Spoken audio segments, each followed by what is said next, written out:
నేను నిన్నటి రోజు ఉపన్యాసం పూర్తి చేసే సమయానికి మీతో విజ్ఞాపన చేసి ఉన్నాను. ద్విముఖ వ్యూహాన్ని రచన చేశాడు దుర్యోధనుడు. ఒకటి దక్షిణ గోగ్రహణం, ఒకటి ఉత్తర గోగ్రహణం. దక్షిణ గోగ్రహణాన్ని సుశర్మ ఆధ్వర్యంలో నిర్వహింపబడుతుంది. ఉత్తర గోగ్రహణాన్ని స్వయంగా దుర్యోధనుడే పర్యవేక్షిస్తాడు. ఆవుల మందల్ని తీసుకుని వచ్చేసేటటువంటి సమస్య ఇమిడి ఉంది కాబట్టి పాండవులు ఎక్కడ విరాట నగరంలో దాగి ఉన్నా బయటికి వచ్చేస్తారు అని ఆయన నమ్మకం. ఎందుకు అలా వచ్చేస్తారు అంటే, గోవులకు హాని కలిగితే గోవుల్ని తీసుకెళ్ళిపోతుంటే వాళ్ళు చూస్తూ ఊరుకోరు. ధర్మమునకు ఏ విధమైన భంగపాటు కలిగినా వాళ్ళు అంగీకరించేటటువంటి స్వరూపము ఉన్నవారు కారు, అందుచేత బయటికి వస్తారు అని. సుశర్మ వెంటనే మరునాడే ఎలా ప్రణాళిక వేశారో అలాగే బహుళ అష్టమి నాడు తన సైన్యాన్నంతటినీ తీసుకుని ఆ విరాట్ రాజు గారి యొక్క సరిహద్దులలోకి ప్రవేశించి అక్కడ మేత మేస్తున్నటువంటి ఆవుల మందల్ని తరలించుకుని తన రాజ్యం వైపుకు వెళ్ళిపోతున్నాడు. గవాధ్యక్షులు అని ఉంటారంటే ఆ గోవుల్ని పరిపాలన చేసేవారు. వాళ్ళకి కొంత యుద్ధంలో ప్రవేశం ఉంటుంది. ఎందుకంటే పూర్వం రాజుకి ఉండేటటువంటి సంపదలలో అత్యంత విలువైన సంపదగా పరిగణింపబడ్డాయి ఆవులు. కాబట్టి వాటిని రక్షించే వాళ్ళకి కూడా కించిత్ యుద్ధ ప్రవేశం ఉంటుంది. వాళ్ళు కొంత యుద్ధం చెయ్యడానికి ప్రయత్నం చేశారు. కానీ సుశర్మ చాలా గొప్ప యోధుడు, పైగా సుశిక్షితమైనటువంటి సైన్యము కలిగినటువంటి వాడు. ఆ సైన్యం యొక్క ధాటికి, దాని పరాక్రమానికి ఈ గవాధ్యక్షుడు అక్కడ ఉన్న గోపాల బాలురు ఆవుల్ని రక్షించలేకపోయారు. ఆవుల మందలని సైన్యంతో తరలించుకుని వెళ్ళిపోతున్నాడు. అవన్నీ పెద్ద పెద్ద అంబారావాలు చేస్తున్నాయి. ఆ సమయంలో వాళ్ళందరూ పరుగు పరుగున విరాట్ రాజు గారి యొక్క కొలువులోకి వచ్చారు. వచ్చి ఇలా ఆ వచ్చినటువంటి సుశర్మ మన ఆవుల మందలన్నింటినీ కూడా తరలించుకుని పోతున్నాడు కాబట్టి మహారాజా త్వరపడి మీరు బయలుదేరకపోతే మన మందలు మనకి దక్కవన్నారు. ఈ మాట చెప్పగానే విరాట్ రాజు వృద్ధుడు కానీ ఉత్సాహవంతుడు. వెంటనే రథాన్ని సిద్ధం చేయమని పతాకాలు ఎత్తించి తన సోదరులైనటువంటి వారితో కలిసి ఆయన యుద్ధానికి బయలుదేరాడు. ఆయనకి శతానీకుడు, మదిరాశ్వుడు, సూర్యదత్తుడు అనబడేటటువంటి ముగ్గురు సోదరులు. వాళ్ళు ముగ్గురు కూడా మంచి యోధులు. వీళ్ళందరితోటి చాలా సైన్యాన్ని తనతో పాటు తీసుకుని వెళ్ళిపోయాడు. ఏదో నామమాత్రంగా మాత్రమే కొద్ది సైన్యం ఉంది తప్ప విరాటరాజు యొక్క నగరంలో ఉన్నటువంటి సైన్యాన్నంతటినీ తనతో తీసుకుని వెళ్ళాడు. శంఖుడనబడేటటువంటి పెద్ద కుమారుడు. ఆ కుమారుణ్ణి తీసుకుని బయలుదేరుతూ ఈ అంతఃపురంలో ఉండిపోయిన వాళ్ళు ఎవరంటే ధర్మరాజు గారు ఉన్నారు, భీమసేనుడు ఉన్నాడు, అర్జునుడున్నాడు, నకులుడున్నాడు, సహదేవుడున్నాడు, ఉత్తర కుమారుడు ఉన్నాడు. అంటే లెక్క పెట్టడానికి వీలైనటువంటి స్థాయి కలిగిన పేర్లవి. రాజుగారి కొడుకు కనుక ఉత్తరుడు. మిగిలినటువంటి పాండవులు 5. వాళ్ళ 5 విడిచిపెట్టేశాడు. తన సైన్యంతో బయలుదేరి వెళ్ళిపోతున్నాడు. వెళ్ళిపోతున్నటువంటి సమయంలో ధర్మరాజు గారు తన సోదరులందరినీ కూడా పిలిచి 4 ఒక మాట చెప్పాడు. అంటే ప్రస్తుతంలో అర్జునుడు యుద్ధానికి బయలుదేరడానికి అవకాశం లేదు. ఎందుకంటే పేడి రూపంలో ఉన్నాడు కాబట్టి ఇంకా ఆయన యుద్ధానికి వెళ్ళడు. ఇక మిగిలిన వాళ్ళు ఎవరెళ్ళాలి? బహుశಃ మహాభారతంలో అర్జునుడు లేకుండా ధర్మరాజు గారు మిగిలిన సోదరులతో యుద్ధానికి వెళ్ళినటువంటి ఘట్టం ఈ ఘట్టం. కాబట్టి ఆ మిగిలినటువంటి భీమసేనుణ్ణి, నకులుణ్ణి, సహదేవుణ్ణి తీసుకుని తాను కూడా యుద్ధానికి బయలుదేరాలనుకున్నాడు. కానీ విరాట్ రాజు యుద్ధానికి పిలవలేదు. మీరు రండి, మీరు కూడా నాతో పాటు యుద్ధం చేద్దురు గాని అని అడగలేదు. తాను సైన్యాన్ని తీసుకుని వెడుతున్నాడు. అందుకని సోదరులతో ధర్మరాజు అన్నాడు, ఈతని ఆశ్రమమున మన మెల్ల బ్రతికియున్నవారము కావున అగ్రరిపుల పాల పడకుండా విడిపింప పాడి ఇతడి మెయుదుము రథరయ మెసగ మెసగ. మనం ఇతని ఉప్పు తినున్నాం, పైగా ఇతని యొక్క ఛత్రఛాయల్లో మనం ఉండడం చేత మన అజ్ఞాతవాస ప్రక్రియ భంగపాటు పడకుండా ఇంతవరకు చక్కగా భద్రంగా క్షేమంగా పూర్తయిపోయింది. ఇప్పుడు ఇతను మహాయోధులతో యుద్ధానికి బయలుదేరుతున్నాడు సుశర్మతోటి. అటువంటి వాళ్లతో యుద్ధానికి వెడుతున్నాడు కాబట్టి ఇతనికి కావలసినటువంటి సహాయం చెయ్యడం, ఇతన్ని రక్షించుకోవడం మన ప్రధాన కర్తవ్యం. కాబట్టి ఇప్పుడు మనం కూడా యుద్ధానికి వెడదాం అన్నాడు. మీరు కొంచెం జాగ్రత్తగా గమనించండి, ఇది ధర్మరాజు గారి ధర్మనిష్ట. సాధారణంగా అయితే ఇప్పుడు ఏం చేయాలంటే రొట్టె విరిగి నేతిలో పడింది అని అనుకోవాలి. రాజు పిలవలేదు, గొడవ వదిలిపోయింది. రాజు పిలిచాడు అనుకోండి, రానడానికి వీల్లేదు. యుద్ధానికి వెళ్ళిన తర్వాత ఏమో వాళ్ళ తేజస్సులు ఇప్పుడు గుర్తు పట్టడానికే కదా దక్షిణ గోగ్రహణం. చిట్ట చివరకు వచ్చేసింది. ఎవరు గుర్తు పెడతారో ఏమో, ఎందుకు వచ్చింది, రాజు పిలవలేదు, గొడవ వదిలిపోయింది. ఏదో ప్రశాంతంగా హాయిగా అంతఃపురంలోనే గడిపేస్తే ఏ ఇబ్బంది లేకుండా పూర్తవుతుంది. కాబట్టి అలాగే ఉండండి అనాలి. కానీ ఆయన అలా అనలేదు. అది ఆయన యొక్క ధర్మం. ఆయన కృతజ్ఞత కలిగినటువంటి వాడు, ప్రత్యుపకార బుద్ధి కలిగినటువంటి వాడు. ఒకరు అడగక్కర్లేదు. మనం ఈయన ఉప్పు తిన్నాం, పైగా ఇతను యుద్ధానికి వెడుతున్నాడు, ఇప్పుడు మనం ప్రత్యుపకారము చెయ్యాలి. ఇతని ఆశ్రమమున మనమెల్ల బ్రతికియున్నవారము కావున అగ్రరిపుల పాలు పడకుండా విడిపింపబాడి పెద్ద పెద్ద శత్రువుల బారిన ఇతను పడిపోకుండా రక్షించాలన్నాడు. పెద్దలైన వారి నోటి వెంట ఒక మాట వచ్చిందనుకోండి, అది పరమ యథార్థమైపోతుంది. ఎందుకంటే వారి యొక్క భక్తి తత్పరత, వారి ఈశ్వరోపాసన అటువంటిది. అందుకే సాధారణంగా వాళ్ళకు వచ్చినటువంటి ఊహలు, వాళ్ళ నోటి వెంట వచ్చిన మాటలు ఉత్తినే పోవు. అందుకే ఎప్పుడు ఒక మాట చెప్తూ ఉంటారు, పెద్దలకి కోపం తెప్పించకండి అంటారు. ఎందుకంటే మీరు నిష్కారణంగా కోపం తెప్పించారనుకోండి, ఆయన ఏదో ఒక మాట అన్నాడు అనుకోండి, అది నిజమై కూర్చుంటుంది. అందుకని కోరి కోరి పెద్దలకి కోపం తెప్పించకూడదు. ఎంతసేపు వాళ్ళ అనుగ్రహాన్ని పొందే ప్రయత్నం చెయ్యాలి, కానీ వాళ్ళని విసిగించడం, వాళ్ళకి కోపం తెప్పించడం, ఇటువంటి ప్రయత్నాల జోలికి వెళ్ళకూడదు. మీరు విరాట పర్వంలో ఒక రహస్యాన్ని గమనించండి. అసలు ధర్మరాజు గారి నోటి వెంట ఈ మాట రావడానికి వెనకాతల ఇంకొకరి మాట కూడా ఉంది. ద్రౌపదీదేవి, ఆవిడ 13 రోజులేనమ్మా ఇంకా మిగిలింది, నీ అంతఃపురంలో నాకు చోటు 13 రోజులు అయిన తర్వాత వెళ్ళిపోతాను అని అడిగితే, ఎందుకందో తెలియదు కానీ కాకతాళీయంగా ఈశ్వరుడు పాండవుల వంటి మహాపురుషులకు ఆశ్రయం ఇచ్చినటువంటి పుణ్యాన్ని అడ్డుపెట్టి విరాటరాజుని ఉత్తర కుమారుణ్ణి బతికించాలనుకున్నాడో ఏమో, ద్రౌపదీదేవి దగ్గర సుదేష్ణ ఒక మాట అంది. ఆవిడ అన్నది ఒక ఉద్దేశ్యంతో, ద్రౌపదీదేవి అన్నది ఒకటే ఉద్దేశ్యంతో. ఆమె ఎందుకందంటే ఈమె చాలా అందగత్తె, ఈమె వెంట పురుషులు పడిపోతారు, పడిపోయినప్పుడు ఈమె ప్రమాదం తీసుకొస్తుంది. నా భర్త జోలికి నా కొడుకు జోలికి మాత్రం వెళ్ళకు సుమా అంది. అంటే ఇది ఒక రకంగా తన భర్తని తన కొడుకుని తాను అనుమానించడమే. అయినా వాళ్ళకి ఇబ్బంది కలగకూడదు అని ద్రౌపదిని యాచించింది, వాళ్ళ జోలికి వెళ్ళవద్దని. ద్రౌపదీదేవి అంది, వాళ్ళకి నా రక్ష, నేను వాళ్ళని రక్షిస్తానంది. ఒక మహాపతివ్రత నోటి వెంట వచ్చినటువంటి మాట ఉత్తినే పోవడానికి వీల్లేదు. యథార్థానికి విరాట్రాజు మరణించవలసిన సమయం ఆసన్నం అయిపోయింది. ఆ రోజు యుద్ధంలో విరాట్రాజు మరణిస్తాడు. కానీ పిలవకపోయినా ధర్మరాజు గారి నోటి వెంట ఏ మాట వచ్చిందో చూడండి. అగ్రరిపులా అన్నాడు. పెద్ద పెద్ద శత్రువుల జోలికి వెడుతున్నాడు. హఠాత్తుగా వెడుతున్నవాడు విరాట్రాజు, వ్యూహం పన్ని వస్తున్నవాడు సుశర్మ. కాబట్టి ఏమి ఇబ్బంది పడతాడో ఏమో, ఇతని ఉప్పు తిని మనం క్షేమంగా ఉన్నాం, ఇప్పుడు ఇతని క్షేమం చూడడం మన కర్తవ్యం, కాబట్టి మనం వెళదామన్నాడు. ఒక మనిషిగా పుట్టినవాడికి ఉండవలసిన ఆలోచన చెప్తున్నారు. సాధారణంగా ఇతరులకు బాగున్నంతకాలం మనం వాళ్ళతో కలిసి తిరుగుతాం.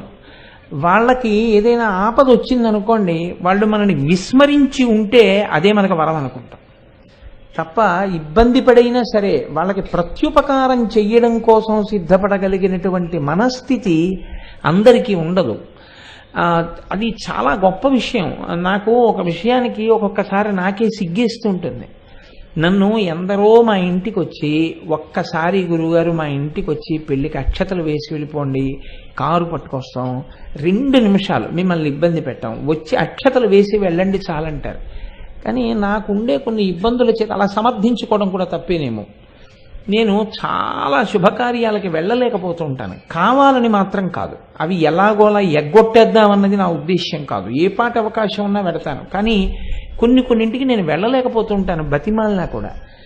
కానీ నా కూతురు పెళ్లి విషయంలో ఇప్పటి వరకు నా దగ్గరికి ఎందరో వచ్చారు. గురువుగారు మార్చి 11 పాప పెళ్లి కదా అని. అవును, మేమందరం వస్తున్నాం, చాలా సంతోషం, మీ అందరూ రావాలనే నా కోరిక. అంటే వాళ్ళు వెంటనే ఇప్పటిదాకా ఒక్కరు ఈ మాట అనని వాళ్ళు లేరు. ఏమంటారంటే మేము రావడం కాదు, మాకేమైనా పని చెప్పాలి మీరు. ఎంత కృతజ్ఞతాభావం అండి, ఎంత ప్రత్యుపకార బుద్ధి అండి. ధర్మరాజు వారసులు కలిగినటువంటి దేశం ఈ దేశం. పెళ్లికి రావడం కాదు, మేము ఏం పని చెయ్యం అంటే, నేను విని విని విని విని ఒక్కటే నేర్చుకున్నాను. ఏమిటో తెలుసా మీరు చెయ్యవలసిన పని? నేను ఇట్నించటు ఎటు తల తిప్పినా మీ అందరూ సభలో కనపడుతుంటే చాలు, నాకు సంతోషం, అదే మీకు పని అంటుంటారు. అంటే ప్రత్యుపకార బుద్ధి ఈ జాతి లక్షణం. రామాయణంలో కూడా ఇదే అంటాడు, కృతేచ ప్రతికర్తవ్యం యశధర్మ సనాతన స్వయం తత్ ప్రతికారార్థి తత్వ సమ్మానమర్హసి అంటారు. మహానుభావుడు శిబి చక్రవర్తి పరోపకారం కోసం తొడని కోసి ఇచ్చేశాడు. అసలు రంతిదేవుడి యొక్క ఉపకారం అసలు స్మరించడమే, అసలు మనసులో దాన్ని పట్టుకోవడమే ఆశ్చర్యంగా ఉంటుంది, అంతటి పరోపకారం. కిష్కింధకాండలో లక్ష్మణమూర్తి అంటాడు, బ్రహ్మగ్నేచ సురాపేచ చోరీ భగ్నవ్రతే తథా నిష్కృతిర్విహితా సిద్ధి కృతజ్ఞో నాస్తి నిష్కృతి అంటాడు. బ్రహ్మహత్య చేసిన వాడికి, సురాపానం చేసిన వాడికి, వ్రతభంగం చేసిన వాడికి నిష్కృతి ఉందేమో కానీ ఉపకారమును పొంది మరిచిపోయి ప్రత్యుపకారము చెయ్యకుండా ఉన్నవాడికి మాత్రం నిష్కృతి లేదంటాడు. పరోపకారం అన్నది సనాతన ధర్మము యొక్క జీవనాడి. అంతగా ఉపకార బుద్ధితో జీవిస్తారు ఈ జాతి ప్రజలు. కాబట్టి చూడండి ఎంత గొప్ప మాట అంటున్నాడో, నేను రక్షించాలి, అందుకని మనం బయలుదేరదాం. ఇది యథార్థం. ఎందుకు వచ్చిందో తెలియదు ధర్మరాజు గారి నోటి వెంట. ఆఖరణ పాండవులు జోక్యం చేసుకుని ఉండకపోతే విరాటరాజు తిరిగి వచ్చేవాడు కాదు ఇంటికి. కాబట్టి ఇప్పుడు తానే విరాట్ రాజు దగ్గరికి వెళ్ళాడు. వెళ్ళి ఒక మాట చెప్తున్నాడు. ఆయన ఇంకా యుద్ధానికి వెళ్ళిపోతాడు, రథం ఎక్కేశాడు. ఆయన దగ్గరికి వెళ్ళి, ఒక ఋషి చేత ఆయుధ సముత్కుర మెల్లను సప్రయోగమంత్రకముగనభ్యసించి తిని సమరంబునకున్ గొరయైన వాడ గో ప్రకరములన్ మరుల్చుటకు బంధులు నీవును పోవా నాకు ఇంటికడన ఉనికి పడియే ఘటింపగా పంపు రథంబు సయ్యనం. మహారాజా, నేను పూర్వం ఒక ఋషి చేత కొన్ని అస్త్రములను ప్రయోగం చేయడం, ఉపసంహారం చేయడం నేర్చుకున్నాను.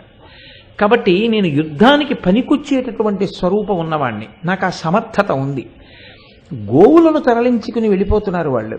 కాబట్టి ఒక సన్యాసికి అది పరమధర్మం. గోవుని కాపాడడం ఎవరికైనా ధర్మం. అది అన్ని ఆశ్రమాల వాళ్ళకి ధర్మం గోవుని కాపాడడం. కాబట్టి గోవుల్ని తరలించుకుని వెళ్ళిపోతున్నారు. అటువంటప్పుడు ఈశ్వరుడు నాకు ఇచ్చిన శక్తిని వినియోగించి నేను గోవుని కాపాడకపోతే అధర్మం అవుతుంది. కాబట్టి నేను ఋషి చేత అస్త్ర ప్రయోగ ఉపసంహారములను నేర్చుకుని ఉన్నవాణ్ణి కాబట్టి, ఆ మంత్రములను ఉపదేశము పొందినవాణ్ణి కాబట్టి, మీ అందరూ బంధుగణంతో సహా వెళ్ళిపోతుంటే ఆ యుద్ధానికి నేను ఒక్కడిని ఇంట్లో కూర్చుని ఏం చేస్తాను? కాబట్టి నన్ను కూడా నీతో తీసుకెళ్ళు, నాకొక్క రథాన్ని ఏర్పాటు చేయి, నేను కూడా వస్తానన్నాడు. ఆయన అడిగింది ఇంకేం లేదు, ఒక రథాన్ని ఇమ్మని అడిగాడు. ఏ ధర్మరాజు అండి, కొన్ని లక్షల రథములను నడిపించగలిగిన వాడు ఒక రథాన్ని అడిగాడు. అంటే మనం వెళ్ళి ఆయన మళ్ళీ రథం అడిగి అనేస్తారు చటుక్కుని. కానీ అలా అనుకోవడానికి, ఆయన ఆ స్థితికి కిందకి దిగడానికి ఆయన వెనకాడలేదు. ఎంతకి కిందకి దిగినా పర్వాలేదు, నేను ప్రత్యుపకారం చెయ్యగలిగితే చాలు. ఇది ఆయన లక్షణం. ఈ లక్షణానికి, ఈ ఉపకారానికి మనమందరం వారసులం.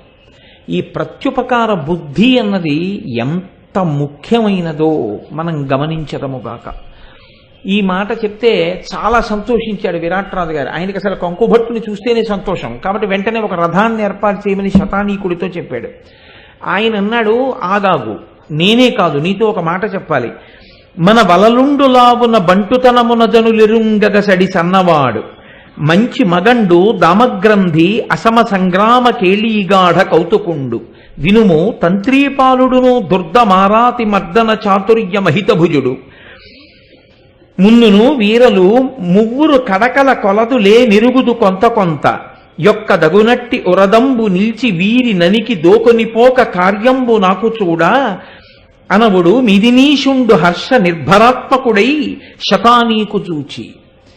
మహారాజా, మన అంతఃపురంలో వంటలవాడున్నాడు వలలుడు. నేను పూర్వం ధర్మరాజు గారి దగ్గర పనిచేసినప్పుడు ఈ వలలుడు కూడా అక్కడే వంటమాడిగా పనిచేశాడు. నువ్వు కూడా చూసావుగా, దున్నపోతులతోటి, అడవి దున్నలతోటి, పులులతో, సింహాలతో, మల్లయోధులతో పోరాడుతుంటాడు. జగజ్జెట్టి, మంచి బలం ఉన్నవాడు. ఇతను ధర్మరాజు గారితో కలిసి యుద్ధాలకు వెళ్ళడం నేను చూశాను. మంచి యోధుడు, యుద్ధంలో పనికొస్తాడు. కాబట్టి భీముడికి కూడా, వలలుడికి కూడా ఓ రథం ఇచ్చేసి, ఇంకా దామగ్రంథి, తంత్రీపాలుడు, వాళ్ళిద్దరూ కూడా మంచి యోధులు, మంచి విలుకాండ్రు.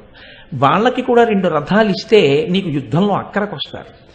ఈ మాట అనేటప్పటికీ విరాట్రాజు చాలా సంతోషించాడు. ఎందుకో తెలుసా అండి, ఉన్న బలం అంచనా వేసుకుని తీసుకెళ్లడానికి వీలు లేని స్థితిలో రథం ఎక్కినవాడు విరాట్రాజు. యుద్ధానికి వెళ్ళడం అంటే భోజనానికి వెళ్ళడం లాంటిది కాదు. ఎందుకంటే ఏదోనండి అలా వెళ్ళొచ్చేయడమే సంతోషంగా అంటే ఎవరైనా బయలుదేరచ్చు. అది యుద్ధం. వెళ్ళిన తర్వాత ప్రాణములతో ఉండొచ్చు, ప్రాణములే పోవచ్చు. కానీ యుద్ధంలో ఏమిటంటే ఇంకొక 10 మందిని చంపేవాడు దొరకడమే యుద్ధానికి కీలకం. అదే యుద్ధం యొక్క విజయాన్ని నిర్ణయం చేస్తుంది. కాబట్టి ఇంత బలగం నా ఇంట్లోనే ఉంది, అంతఃపురంలో. నేను విస్మరించాను. నాకు సమయానికి వచ్చి జ్ఞాపకం చేశాడు. అడిగింది ఒక్క 4 రథాలు, 4 మహాయోధుల్ని తీసుకొస్తున్నాడు. చాలా గొప్ప విషయం రా అనుకున్నాడు.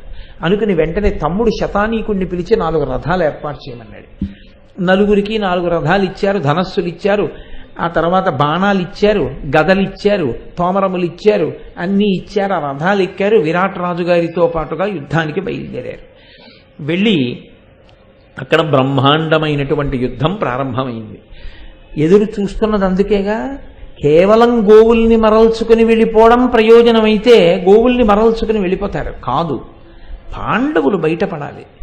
పాండవులు బయటపడాలంటే ఎవరైనా వచ్చారా అటువంటి యోధులు వెతుకుతున్నాడు. ధర్మరాజు చాలా దీర్ఘదృష్టి కలిగిన వాడు. బలం ఉంది కదా అని 4 సుశర్మని మట్టు పెట్టడం 2 నిమిషాల పని. కాబట్టి ముందు విరాట్రాజు కన్నా భీముడిని విడిచిపెట్టేస్తే చాలు, సుశర్మ చచ్చిపోతాడు, ఆవులు వచ్చేస్తాయి. కానీ అనుమానం వచ్చేస్తుంది, ఉన్నారు 4 అని.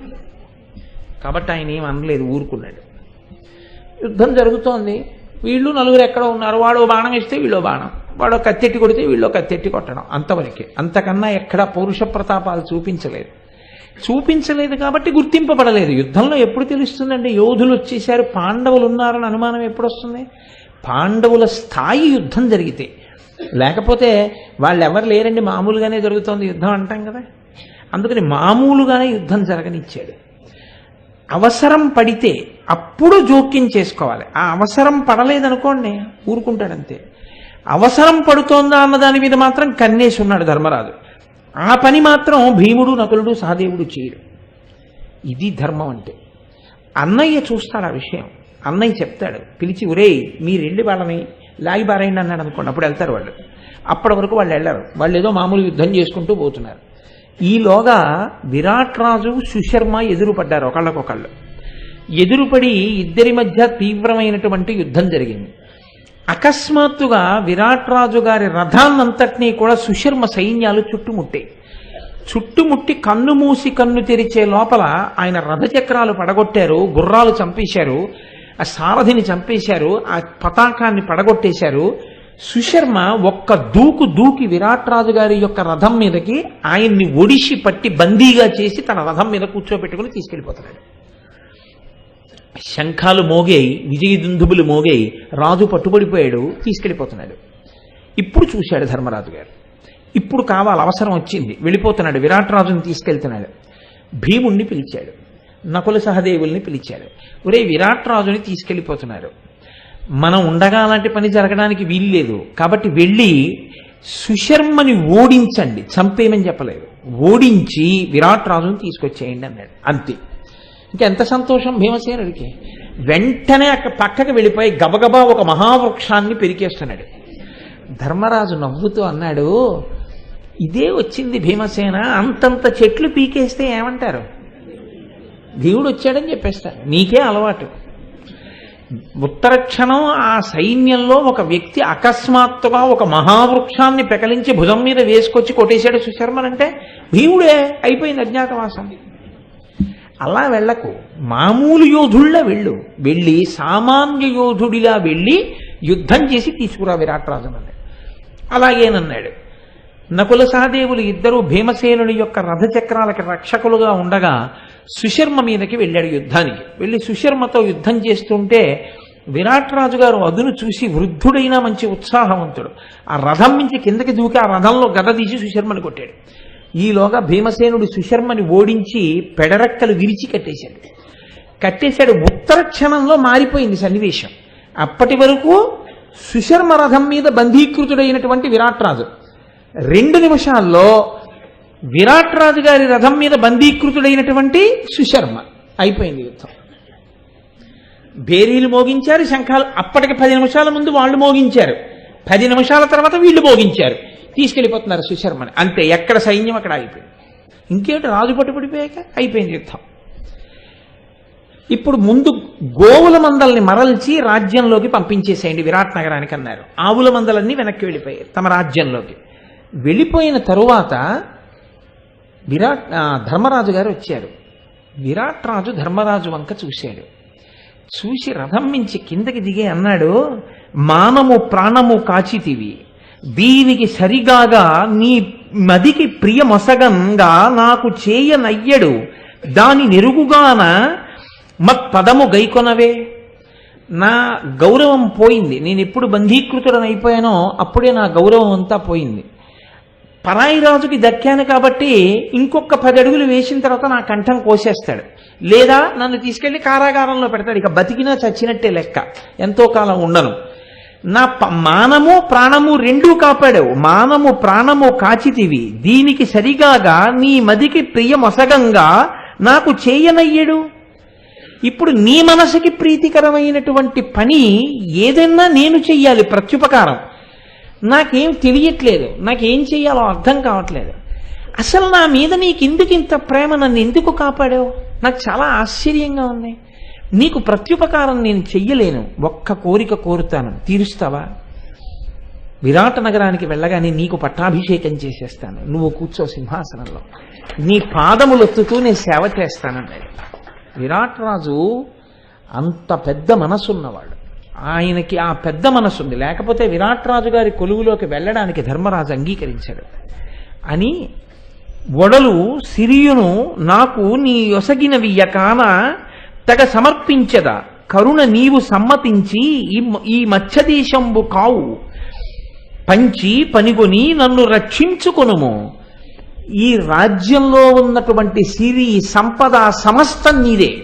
లేకపోతే ఇవాళ గోవులు ఎత్తుకుపోయారు, విరాట్ రాజు ఏం చేస్తాడు? విరాట్ రాజును పట్టుకెళ్ళిపోయారు. కాబట్టి రాజు లేని రాజ్యం వచ్చి కొన్ని నెలలు దోచేసుకుంటారు. అయిపోయిందంతే అక్కడతో. ఇంకా మత్స్యదేశం ఎక్కడుంది? ఇంకా లేదు. మత్స్యదేశమన్న పేరు వినపడకుండా విరాట్ రాజు గారన్న రూపుమాసిపోవలసినటువంటి నా స్వరూపాన్ని నువ్వు నిలబెట్టావు. నిలబెట్టి ఇవాళ నా దేశపు సిరి సంపదలు అన్నవి నిలబడేటట్టుగా అనుగ్రహించావు. కాబట్టి నాదొక్క కోరిక, నువ్వు రాచరికం స్వీకరించు, నిన్ను కొలిచి నిన్ను సేవించి నేను ధన్యుడనవుతాను. కాబట్టి ఓ కంకభట్ట నువ్వు రాజ్యాన్ని స్వీకరించు అన్నాడు.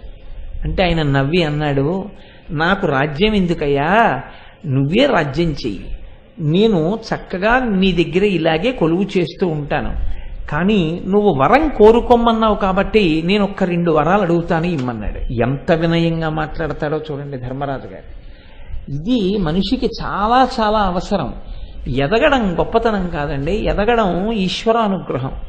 ఏదో దీనివల్ల నేను ఎదిగాను అని ఎవరైనా చెప్తే అంతకన్నా అప్రయోజకమైన మాట ఇంకోటి లేదు. ఆ విభూతి నీది కాదు, నీకు ఆ విభూతి నీ సొంతం అయితే, అది నీదే అని నువ్వు అనుకుంటే అలాంటిది తనదిగా చేసుకోవడానికి చాలామంది సిద్ధంగా ఉన్నారు. నేను ఒక్క మాట చెప్పాలంటే, నేను ఒక ఉపన్యాసం చెప్తుంటే మీరు ఇన్ని వేల మంది వచ్చి కూర్చుంటున్నారు. మీకు నాలా ఉపన్యాసం చెప్పాలి అని కోరిక పుట్టింది అనుకోండి, నేను ఇది చేస్తే నేను ఇలా చెప్పగలిగాను అని నేను చెప్పాను అనుకోండి, మీరెందుకు చేయరా పని? మీకు ఇలా కూర్చుని చెప్పాలని లేదా? నిజం చెప్పండి. ఉంటుంది. మనకి అలా చెప్తే ఎంత బాగుండో, మనం అలా చెప్పగలమా అనిపిస్తుంది. అంటే నేను సమర్థుడనని నేను అంటలేదు, కానీ మనం కూడా అలా రామాయణ భాగవత భారతాలు చెప్పుకోగలిగితే మన జన్మ ధన్యం కదా అనిపిస్తుంది. మీరు నన్ను అడిగారు అనుకోండి, వచ్చి ఏం చేస్తే మీరు ఇది చెప్పగలుగుతున్నారు అని అడిగారు అనుకోండి, నేను ఇది చేశానందుకు చెప్పగలుగుతున్నాను అన్నాను అనుకోండి, అంతకన్నా మూర్ఖపు మాట ఇంకోటి ఉంటుందా?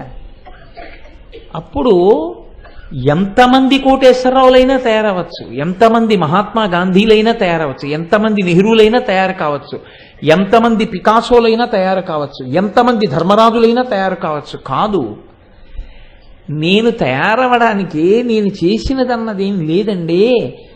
నాది అన్నది ఏది లేదు, కేవలము ఈశ్వర కృప చేత నేను 4 మాటలు చెప్పుకోగలుగుతున్నాను అని నేను అన్నాను అనుకోండి, అది సత్యం తప్ప ఇది నాదని నేను ఏదైనా కారణం చెప్పగలిగాను అనుకోండి, అంతకన్నా అబద్ధం, అంతకన్నా అహంకారానికి మూలం ఇంకొకటి లేదు.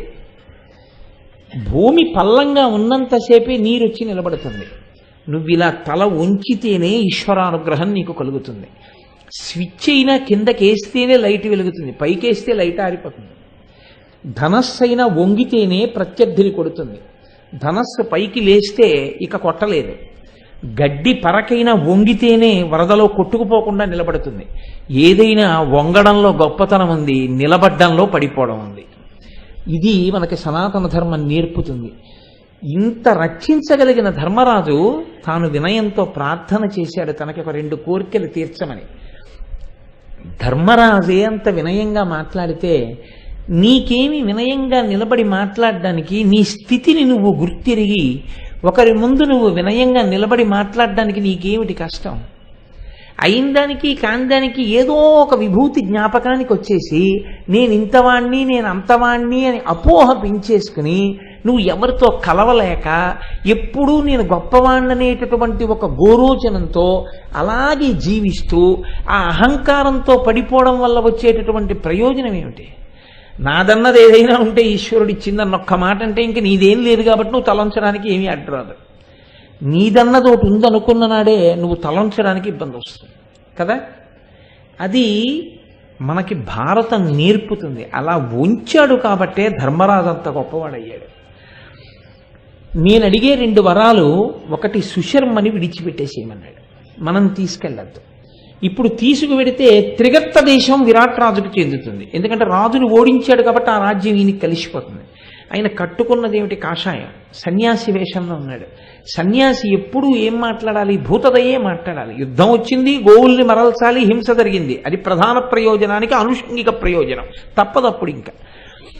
కానీ ఇప్పుడు యుద్ధం అయిపోయింది, సుశర్మని బందీకృతుడిగా తీసుకెళ్ళడం ఎందుకు? కాబట్టి సుశర్మని విడిచిపెట్టేసేయి, అతని సైన్యాన్ని విడిచిపెట్టేసేయి, వాటి జోలికి వెళ్ళొద్దన్నాడు. విడిచిపెట్టేశాడు. ఇప్పుడు అనుమానం వస్తుందా సుశర్మకి? అనుమానం రాదు. రాజు దగ్గర పనిచేసేవాళ్ళు రాజుని విడిపించుకోవడం ధర్మం, అంతకన్నా వాళ్ళు ఎవరిని చంపారు? చూస్తుండగా ఒక్క నిమిషంలో కొన్ని లక్షల మందిని చంపేశారనుకోండి, సైన్యం అన్నది లేకుండా చేసేశారనుకోండి, అనుమానం వచ్చి తీరుతుంది. కాబట్టి వాళ్ళు విరాట్ రాజు గారిని విడిపించుకోవడానికి ఎంతమందిని చంపితే సరిపోతుందో అంతమందిని చంపుకుంటూ వెళ్ళారు. అది విచిత్రం. భీముడు 2000 రథాలు విరగొట్టాడు, నకులుడు 700 రథాలు, సహదేవుడు 300 రథాలు, తన తమ్ముళ్ల దారికి అడ్డొస్తున్న 1000 మంది యోధుల్ని ధర్మరాజు పడగొట్టాడు. అంతే. ఇప్పుడు తమ ప్రయోజనాన్ని సాధించుకున్నారు, విరాట్ రాజుని విడిపించారు. అప్రమేయమైన పౌరుష పరాక్రమాలు బయట పడకుండా చూసుకున్నారు. ఇది చాలా కష్టం. అలా అటువంటి నిగ్రహం పాటించగలగడం, అలా ఎప్పుడూ లక్ష్యాన్ని దృష్టిలో పెట్టుకుని అడుగు తీసి అడుగు వెయ్యగలగడం పరమ ధార్మికమైన ప్రవర్తన ఉన్నవాళ్ళు, ఈశ్వరానుగ్రహాన్ని పొందిన వాళ్ళకి తప్ప అంత తేలికగా అలవడేటటువంటి లక్షణం కాదు. కాబట్టి 1 సుశర్మని విడిచిపెట్టు. 2 మనం విరాటనగరం ప్రవేశం చేసేటటువంటి లోపలే నువ్వు కబురు చెయ్యి, మనం విజయాన్ని పొంది వస్తున్నాము అని. ఎక్కడ చూసినా పరిమళ ద్రవ్యాలు చల్లాలి, శంఖాలు మ్రోగిస్తుండాలి. శంఖం మోగిస్తే, శంఖం ఊదితే విజయానికి పిలుపు. కాబట్టి శంఖాలు మోగించాలి. మనం వెళ్ళేటప్పటికి చక్కగా నాట్యం చేస్తూ స్వాగతం చెప్పాలి. ఆ విధంగా రాజ్యం అంతా కోలాహలంగా సంతోషంగా ఉత్సవం జరిగేటట్టుగా ముందే వేగుల వాళ్ళని పంపించి ఏర్పాటు చేయి. తప్పకుండా నీ ఆజ్ఞ 2 పాటిస్తానన్నాడు. పరమ సంతోషంలో ఉన్నాడు. సుశర్మని విడిచిపెట్టేశాడు. పీనుగు పెంటలై పడి ఉన్నటువంటి తన సైన్యాన్నంతటినీ చూసుకుని గుండె బావురుమంటుండగా పాండవుల ఉనికి కనిపెట్టగలిగాడా? లేదు. పాండవులు ఉన్నారా? లేదు. కీచకుడు లేడు కానీ విరాట్ రాజు ఇప్పుడు బలహీనుడు కదా, చంపేయగలను అనుకున్నాడు. విరాట్ రాజుని ఏమైనా చేయగలిగాడా? చేయలేకపోయాడు. విరాటుని యొక్క బలం సొంత బలం కాదు, పాండవుల చేత రక్షింపబడ్డారని తెలుసుకోగలిగాడా? భీముడే వచ్చి పట్టుకున్నా. భీమ, నకుల, సహదేవులు, ధర్మరాజే తన ముందు నిలబడ్డారు. ధర్మరాజే తన ప్రాణములు రక్షించాడు. అంటే ఎందుకు కనిపెట్టలేకపోయాడో మీరు గుర్తెరగండి. అది చాలా చాలా కీలకం. ఒకడొచ్చింది దేని కొరకు అంటే ఆయన ఓడిపోయినా నష్టం లేదు ఆయనకి. ఆయన ధర్మరాజుని గుర్తుపట్టేసి, భీముణ్ణి గుర్తుపట్టేసి, నకుల సహదేవుల్ని గుర్తుపట్టేసి ప్రాణాలతో వెళ్ళిపోయి దుర్యోధనుడికి చెప్పేసి ఉంటే అతను ఓడిపోయినా గెలుపు పొందినవాడే. అతనికి అదే కావాలి. అతన్ని విడిపించింది ధర్మరాజు. ఇతన్ని వదిలేసి వెళ్ళిపోతాడు అన్నవాడు ధర్మరాజు. అతనికి యుద్ధంలో ఎదురుగుండా వచ్చి ఓడించింది భీమసేనుడు. ఎదురుగుండా నిలబడిన వాళ్ళు నకుల సహదేవులు. అయినా అతను గుర్తెరగలేకపోయాడు. బాగా గుర్తుపెట్టుకోండి ఈ మాట, బాగా గుర్తుపెట్టుకోండి. గుర్తిరగడం, గుర్తుపట్టడం దేని చేత చెయ్యాలి? బుద్ధి చేతనే. బుద్ధితోనే కదండి గుర్తుపట్టడం అన్నది.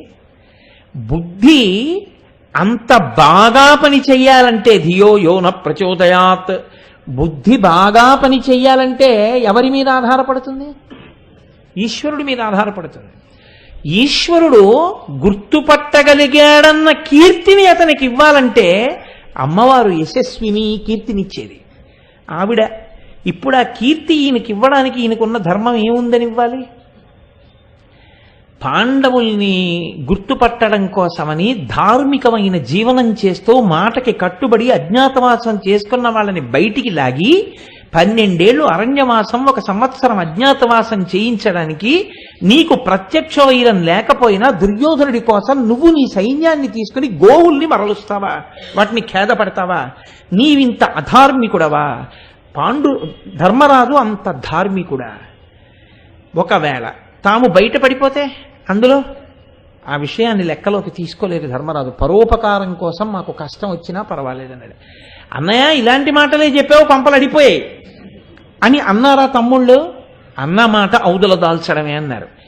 ఇప్పుడు అటుపక్కకి ఈశ్వరానుగ్రహమా, ఇటుపక్కకి ఈశ్వరానుగ్రహమా? ఎటువైపుకు మొగ్గు ఉంటుంది? ఖచ్చితంగా ఇటువైపుకే ఉంటుంది.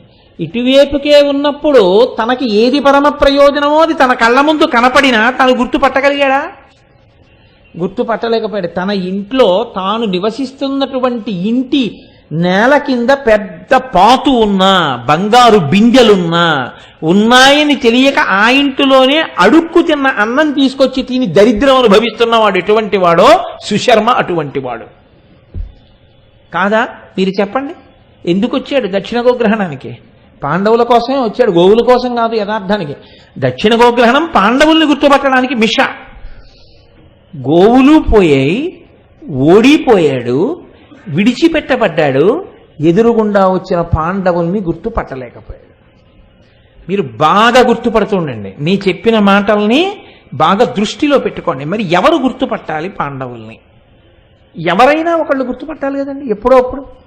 అసలు ఇంకా ఎప్పుడు వాళ్ళని ఎవ్వరూ గుర్తుపట్టక ముందే వాళ్ళ ఆ వేషం విప్పేసి, మొత్తం వాళ్ళు వేసుకున్న వేషాలన్నీ విప్పేసేసి, వాళ్ళు పాండవులుగా వచ్చిన తర్వాత అరే రే రే ఇక్కడ ఉన్నారా అన్నమేనా?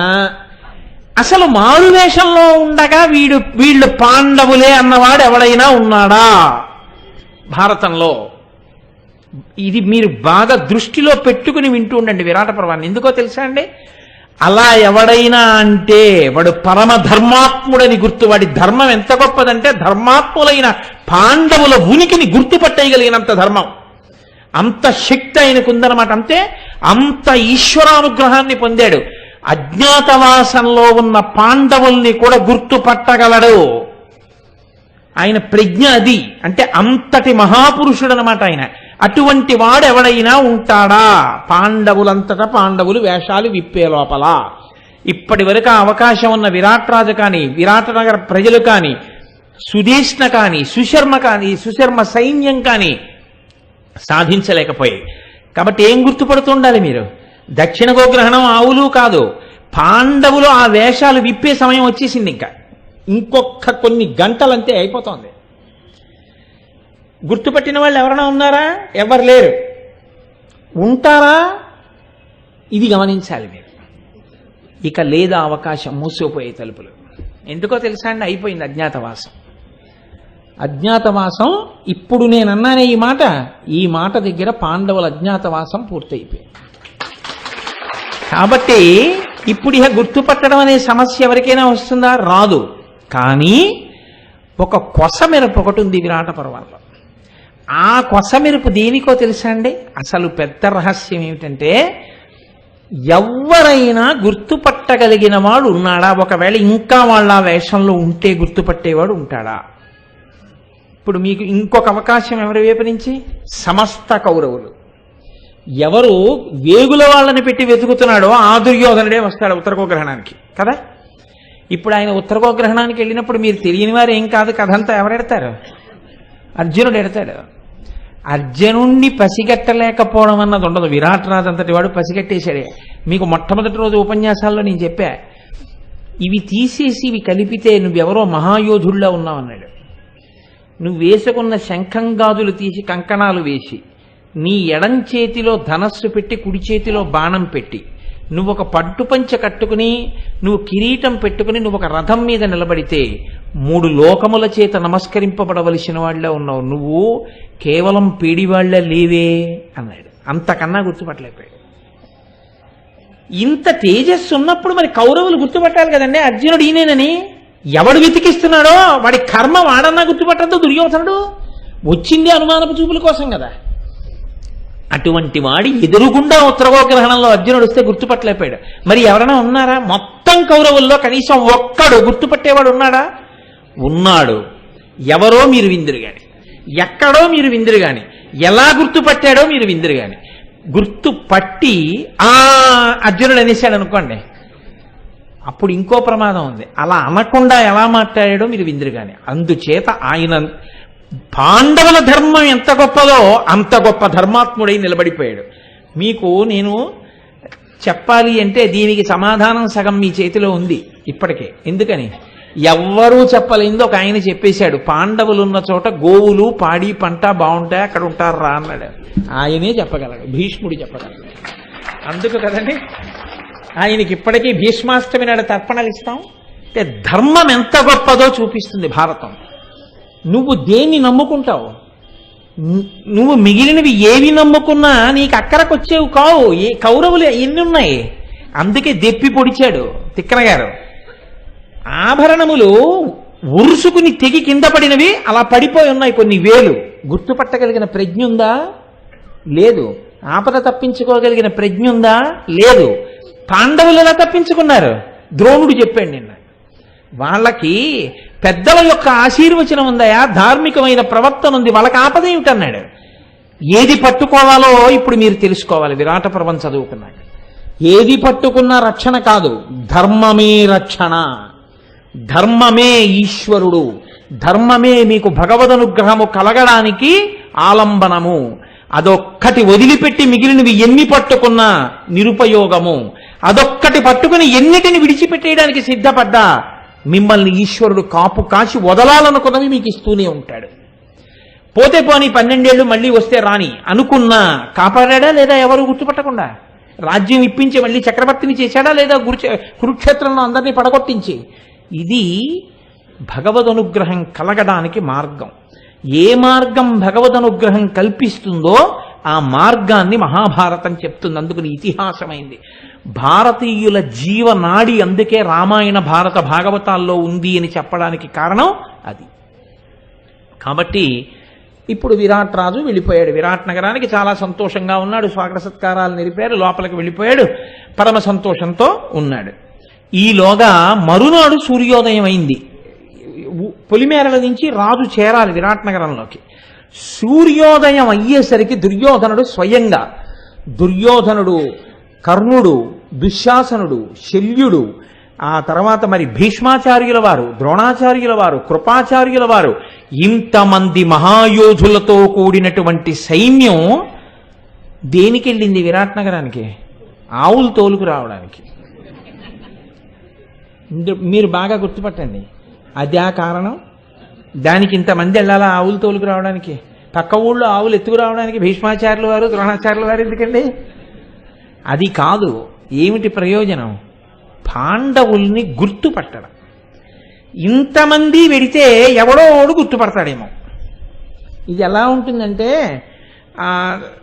సాధ్యమైనంత మంది ఇంటరాగేట్ చేస్తుంటారు చూసారా దొరికిన వాడిని, ఎవరో ఒకడు పట్టుకోలేకపోతాడా కీలకమని. అలా ఇంతమంది వెడితే బాగా పరిచయం ఉన్న వాళ్ళు కాబట్టి వాళ్ళు ఎలాంటి తేజస్సుతో ఒకవేళ వచ్చి కొట్టేసే లోపల ఇడిగో ఈయనేనంటే పసిగట్టేస్తారేమో అని తీసుకెళ్ళాడు. అది కారణం. ఇప్పుడు మీరు ఇంకొకటి కూడా గుర్తుపెట్టుకోవాలి. తీసుకెడితే ఇందులో పాండవుల క్షేమం కోరేవాళ్ళు కొందరున్నారు, దుర్యోధనుడి యొక్క లక్ష్యమే వాడి క్షేమమే కోరేవాళ్ళు కొందరున్నారు. కానీ ఇద్దరూ దుర్యోధనుడి వెంటే ఉన్నారు. ఎందుకుంటారంటే వాళ్ళ ధర్మం వాళ్ళది, అందుకని ఎడుతున్నారు. అన్నం ఇక్కడ తిన్నానని వెళ్తున్నారు అంతే. కానీ వాళ్ళు లోపల ఎవరి పట్ల మక్కువ? ధర్మం పట్ల మక్కువ. పాండవులంటే కాదు, వాళ్ళు ధర్మంతో ఉన్నవాళ్ళు. వాళ్ళని మనం కష్టపడితే ధర్మానికి కష్టపెట్టినట్టుని. అలాంటి వాళ్ళలో అగ్రగణ్యులు ఎవరు? పాండవ పక్షపాతం ఉన్నవాళ్ళు భీష్మ ద్రోణులు. ఎంత వెర్రివాడో అంటే, వెర్రివాడంటే అమాయకుడని మీరు అనుకోకండి. 1000 కళ్ళతో భీష్మద్రోణుల్ని చూస్తుంటాడు. ఎందుకో తెలుసా అండి? వీళ్ళిద్దరే బాగా గుర్తుపెట్టేస్తారని. ఒకరు తాత, ఒకరు గురువు. బాణం ఎక్కువ పెట్టడంలో గుర్తుపెడతారు ద్రోణాచార్యులు వారు. కదలిక అడుగులు తీసి అడుగులు వేస్తే చేతులు కదిపితే గుర్తుపట్టేస్తాడు తాతగారు. ఎందుకనంటే తాతగారికి తెలియదండి చిన్నప్పటి నుంచి పిల్లవాడి ప్రవర్తన. ఇలా చూసి ఆ నడిచేటప్పుడు కొద్దిగా ఎడం చేతి వైపుకి వంగి విసురుందంటే వాడు మామనవాడే. వాడు ఇలా తిన్నగా నడవడు, కొద్దిగా ఎడం పక్కకు వంగిన విసురు ఉంటుంది ఆ నడకలో. అది మా మనవడదంటాడంతే. మీరు తప్పించుకోలేరు. ఇంకా ఇద్దరినీ పెట్టి ఇద్దరి పక్కనే నించున్నాడు. ఎందుకో తెలుసా అండి? ఆయన అనుమానం ఏమిటంటే పక్షపాతం చెప్పరు, కానీ పొంగు వచ్చినప్పుడు ఇద్దరు మాట్లాడుకుంటాడు. అడుగుడు అర్జునుడు వచ్చాడని మనం వినొచ్చని. అందుకని వాళ్ళల్లో వాళ్ళకి ఇన్ని అనుమానాలు ఉన్నాయి. కలిసికట్టుతనం లేదు, ఉన్నట్టు కనపడ్డా. అవతల వైపు దెబ్బలాడుకుంటున్నట్టు కనపడ్డా, మాట వినడేమో అనిపించిన కలిసికట్టుతనం వాళ్ళకుంది. ఎక్కడ ఐకమత్యత ఉందో అక్కడ విజయం. ఎక్కడ ఐకమత్యం ఉన్నట్టు కనపడి కొట్టుకు చస్తుంటారో అక్కడ అపజయాలే ఉంటాయి. కాబట్టి ఇప్పుడు ఆయన సూర్యోదయం అయ్యేసరికి తన సైన్యంతో వెళ్ళాడు. వెళ్ళి మిష ఏం చేయాలి? ఆవుల్ని తోలుకెళ్ళిపోతే వచ్చేస్తారు పాండవులు. అది ఆయన లక్ష్యం. అంతేగాని గబగబా ఆవులట్టు ఇంటికి వెళ్ళిపోవడం కాదు. తోలుకుంటూ వెడుతూ అలా మెల్లగా తీసుకెళ్తూ ఏదో సైన్యానికి ఆవులను అప్పచెప్తాడు. రే తోలుకెళ్ళంటారా అంటాడు అంతే. నిజానికి తన ఆవుల కోసం వెళితే తన ఆవుల వెంట తీసుకొని పరిగెత్తుకుంటూ పోవాలి. అయిపోయింది కాబట్టి పని అదే. అందుకే వచ్చాడు, ఆవుల కోసం వచ్చాడు. దిక్కుమాల దుర్యోధనుడికి వచ్చిన దరిద్రం అది ఏమన్నా కాదు. పాండవుల కోసం చూడాలి. ఆవుల్ని ఎత్తుకెళ్ళిపోతే ఎలాగా? ఆవుల్ని ఎత్తుకెళ్ళాలి. గవాధ్యక్షుడు వెళ్ళి అంతఃపురంలో చెప్పాలి. ఇంకా పాండవులు ఒకవేళ ఇక్కడ ఉండిపోతే వేగుల వల్ల కబురు వచ్చేస్తుంది. సుశర్మ దగ్గర లేరు కాబట్టి ఇక్కడే ఉన్నారు. అనుమానం ఏమిటి? ఇప్పుడు వచ్చేయాలి బయటికి. ఎందుకంటే గోవుల్ని తీసుకెళ్తున్నాడు కాబట్టి వచ్చేస్తారు బయటికి. కాబట్టి ఇప్పుడు ఇది చాలా కీలకం. ఉత్తర గోగ్రహణం విరాట పర్వంలో ఎవరికి? దుర్యోధనుడికి. పాండవులకు కాదు. ఎందుకని? అజ్ఞాతవాసం అయిపోయింది వాళ్ళకి. లెక్క తప్పు కట్టుకున్న దుర్యోధనుడికి టెన్షన్ ఏమో కానీ వీళ్ళకేమీ టెన్షన్ లేదు ఇంకా. ఎందుకంటే వీళ్ళకి అయిపోయింది అజ్ఞాతవాసం. లెక్క చెప్తారంతే అనుమానపడితే. కాబట్టి ఇప్పుడు సైన్యం అంతటితో వచ్చాడు. గోవుల్ని తరలించేస్తోంది సైన్యం. ఏదో ఆ గవాధ్యక్షుడు 4 బాణాలు వేశాడు పాపం. ఆయన మాత్రం ఏం చేస్తాడు? అసలు ఆ పతాకాల వంక చూసేటప్పటికే హడిలిపోయాడు. హడిలిపోయి పరుగున అంతఃపురానికి వచ్చాడు. అంతఃపురానికి వస్తే అక్కడ ఉన్నవాడెవరు? విరాట్రాజు లేడు, పాండవులు లేరు, సైన్యం లేదు. ఉన్నది అంతఃపుర స్త్రీలు ఉన్నారు, ఎవరో కొద్దిమంది సైనికులు ఉన్నారు. వాళ్ళు ఎవరో పాపం చాలా తక్కువ స్థాయి ఉన్నవాళ్ళు. వాళ్ళు ఉత్తర కుమారుడు ఉన్నాడు. ఉత్తర కుమారుడు ఎవరు? మీరు అలా గబుక్కుని అనేస్తారు నాకు తెలుసు. మిమ్మల్ని అడిగితే ఏమంటారంటే ప్రగల్భాలు పలుకుతాడండి అంటారు. అలా అని సైన్యానికి తెలుసా? తెలియదు. ఎందుకో తెలుసా అండి? ఎప్పుడూ ఏం మాట్లాడతాడంటే నేనెంత వాడినో తెలుసా? చీల్చేస్తా, పొడి చేస్తా, భీష్ముణ్ణా ఒక్క బాణంతో కొట్టేస్తానంటాడు. ఏది అవకాశం వస్తే కదా, వస్తే చూపిద్దును. ఏది అవకాశం లేదు మనకి, అదే పెద్ద బాధ అంటుంటాడు. కాబట్టి ఏమనుకుంటారంటే ఓహో అనుకుంటారు. రెండోది ఏమిటంటే విరాట్ రాజు గారు కూడా అలాగే పొగుడుతాడు. ఆయన పేరేం పెట్టుకున్నాడో తెలుసా అండి? ఈ పృథివీ మండలాన్నంతటినీ జయించగలిగిన వాడు ఉత్తరుడని పేరెట్టుకున్నాడు ఆయన. పృథివీంజయుడో ఏదో పెట్టుకున్నాడు ఆయన పేరు. అంత గొప్ప పేరు. కాబట్టి ఇప్పుడు ఆయన నమ్మకం ఏమిటి పాపం ఆ వెర్రేడికి? ఆయనకి ఏం తెలుస్తుంది? ఆయన అంతటి వాడే అనుకున్నాడు. రోజు అలా బాణాలు వేయగలడా చూస్తాడు. ఇవన్నీ ఆవులు కాసుకునే వాళ్ళు చూస్తారండి ఉత్తర కుమారుణ్ణి. అలా చెప్తారు కాబట్టి అంత పౌరుష పరాక్రమాలు ఉన్నవాడు అనుకున్నాడు. అందుకని పరిగెత్తాడు. పరిగెత్తుకుంటూ వెళ్ళి అంతఃపురంలో ఉన్నటువంటి ఆ ఉత్తర కుమారుడి దగ్గరికి వెళ్ళాడు. ధరణీ చక్రము సంచలింపక సముద్దంతంబులై గ్రక్కునన్ కురు సైన్యంబులు వచ్చి ముట్టుకునియన్ గోవర్గమున్ వేగమై మరలం తెచ్చుటకుం గడంగము రిపుక్ష్మాపాల లోకంబుని శరజాలంబు పాలుషేయము భుజోత్సాహంబు శోభిల్లగన్నన్నాడు. అంటే ఎందుకు అన్ని విశేషణాలు వేయాలి అంటే ఉత్తర కుమారుడు అంత గొప్పవాడని చెప్పారు ఇంతకుముందు అందరూను. ధరణీ చక్రము సంచలింపగా ఈ భూమండలం అంతా అదిరిపోయేటట్టు, సముద్దంతంబులై క్రక్కునన్ కురుసైన్యంబులు వచ్చి ముట్టుకునియన్ గోవర్గమున్ ఈ భూమండలం అదిరిపోతుందా అన్నట్టుగా వచ్చింది కురుసైన్యం. ఏం మామూలుగా రాలేదు. ఆవుల్ని ఎత్తుకుపోయే వాళ్ళు వచ్చినట్టు 50 మందో 100 మందో రాలేదు. భీష్మ, ద్రోణ, కృప, కర్ణ, దుశ్శాసన, శల్య, దుర్యోధనాదులందరూ వచ్చేశారు. పెద్ద పెద్ద రథాలు ఎక్కొచ్చారు. అది సముద్రంలో ఉంది సైన్యం. భూమి కదిలిపోయేటట్టుంది. ఆవుల్ని తీసుకుపోతున్నారు. వచ్చి ముట్టుకునియన్ గోవర్గమున్ మన ఆవులన్నింటినీ తరలించుకుపోతున్నారు. వేగమై మరలం తెచ్చుటకున్ కడంగుము నువ్వు తొందరగా మన ఆవుల్ని వెనక్కి తీసుకురావాలి. ఇప్పుడు వెళ్ళి ఆవుల్ని తీసుకొస్తే వాళ్ళే ఆవులు పడిపోతారు, మనకెందుకు ఊరుకోరు, యుద్ధం చేస్తారు. కాబట్టి వాళ్ళని ఓడించాలి. రిపుక్ష్మాపాల లోకంబుని శరజాలంబుల పాలుసేయము శత్రువులైనటువంటి వాళ్ళ యొక్క భుజ పరాక్రమం అణిగిపోయేటట్టుగా నీ బాణాల దెబ్బలతో వాళ్ళని పడగొట్టు. భుజోత్సాహంబు శోభిల్లగన్ నీ భుజముల యొక్క ఉత్సాహం ఏమిటో ఇవాళ మేము చూడాలి. తేరుపుంత పంపు తెప్పింపు ధృడతనుత్రాణ ఉగ్ర చాప బాణ పూర్ణ తూణ ఘన గదాసి తోమర చక్రాదులు అనువుగా ఒనర్పు మతి రయమున. పాపం ఆయన ఆవుల్ని కాపాడేవాడు కదండి, ఆయన తొందర అయింది. అందుకని ఆయన ఎంత తొందరగా మాట్లాడేస్తున్నాడంటే తొందరగా రథం తీసుకురమ్మను, బ్రహ్మాండమైన ధనస్సు పట్టరమ్మను, కవచం తీసుకురమ్మను, గద తీసుకురమ్మను, తోమరం తీసుకురమ్మను, కత్తులు తీసుకురమ్మను, మంచి అశ్వాలు కట్టమను, పతాకాలు ఎత్తించు, ఎక్కిసేయి, రథం వచ్చేసేయి, వాళ్ళంతా నీ కోటాకులు పారేసేయి, ఆవుల్ని తీసుకొచ్చేయి, మన గౌరవం నిలబడాలి, ఆలస్యం అయితే పట్టుకుపోతారు. అంటే ఈయన ఎంత గొప్పవాడో ఆయనకి తెలియదు. అంటే అంత బాగా డబ్బులు చెప్తాడని ఎన్నడూ కూడా అంతంత వాళ్ళ జోలికి మనం ఎక్కడ వెళ్ళగలమండి అన్నవాడు కాడు. ఎవరినైనా కొట్టేస్తానంటాడు. అంత డాబులు చెప్పేటటువంటి స్వభావం ఉన్నటువంటి వాడు ఒక్కొక్కరు. అందుకేనండి మహాభారతంలో పాత్రలతో ఇప్పటికీ లోకంలో వాడు ఉత్తర కుమారుడు అండి, వాడి మాటలు మీరు నమ్మారంటారు. ఉత్తర కుమారుడు వెళ్ళిపోలేదు. ఉత్తర కుమారుడు సజీవం. కురుక్షేత్ర యుద్ధంలో మొట్టమొదటి రోజే చచ్చిపోయాడు ఉత్తర కుమారుడు. అది విచిత్రం, శల్యుడి చేతిలో చచ్చిపోయాడు.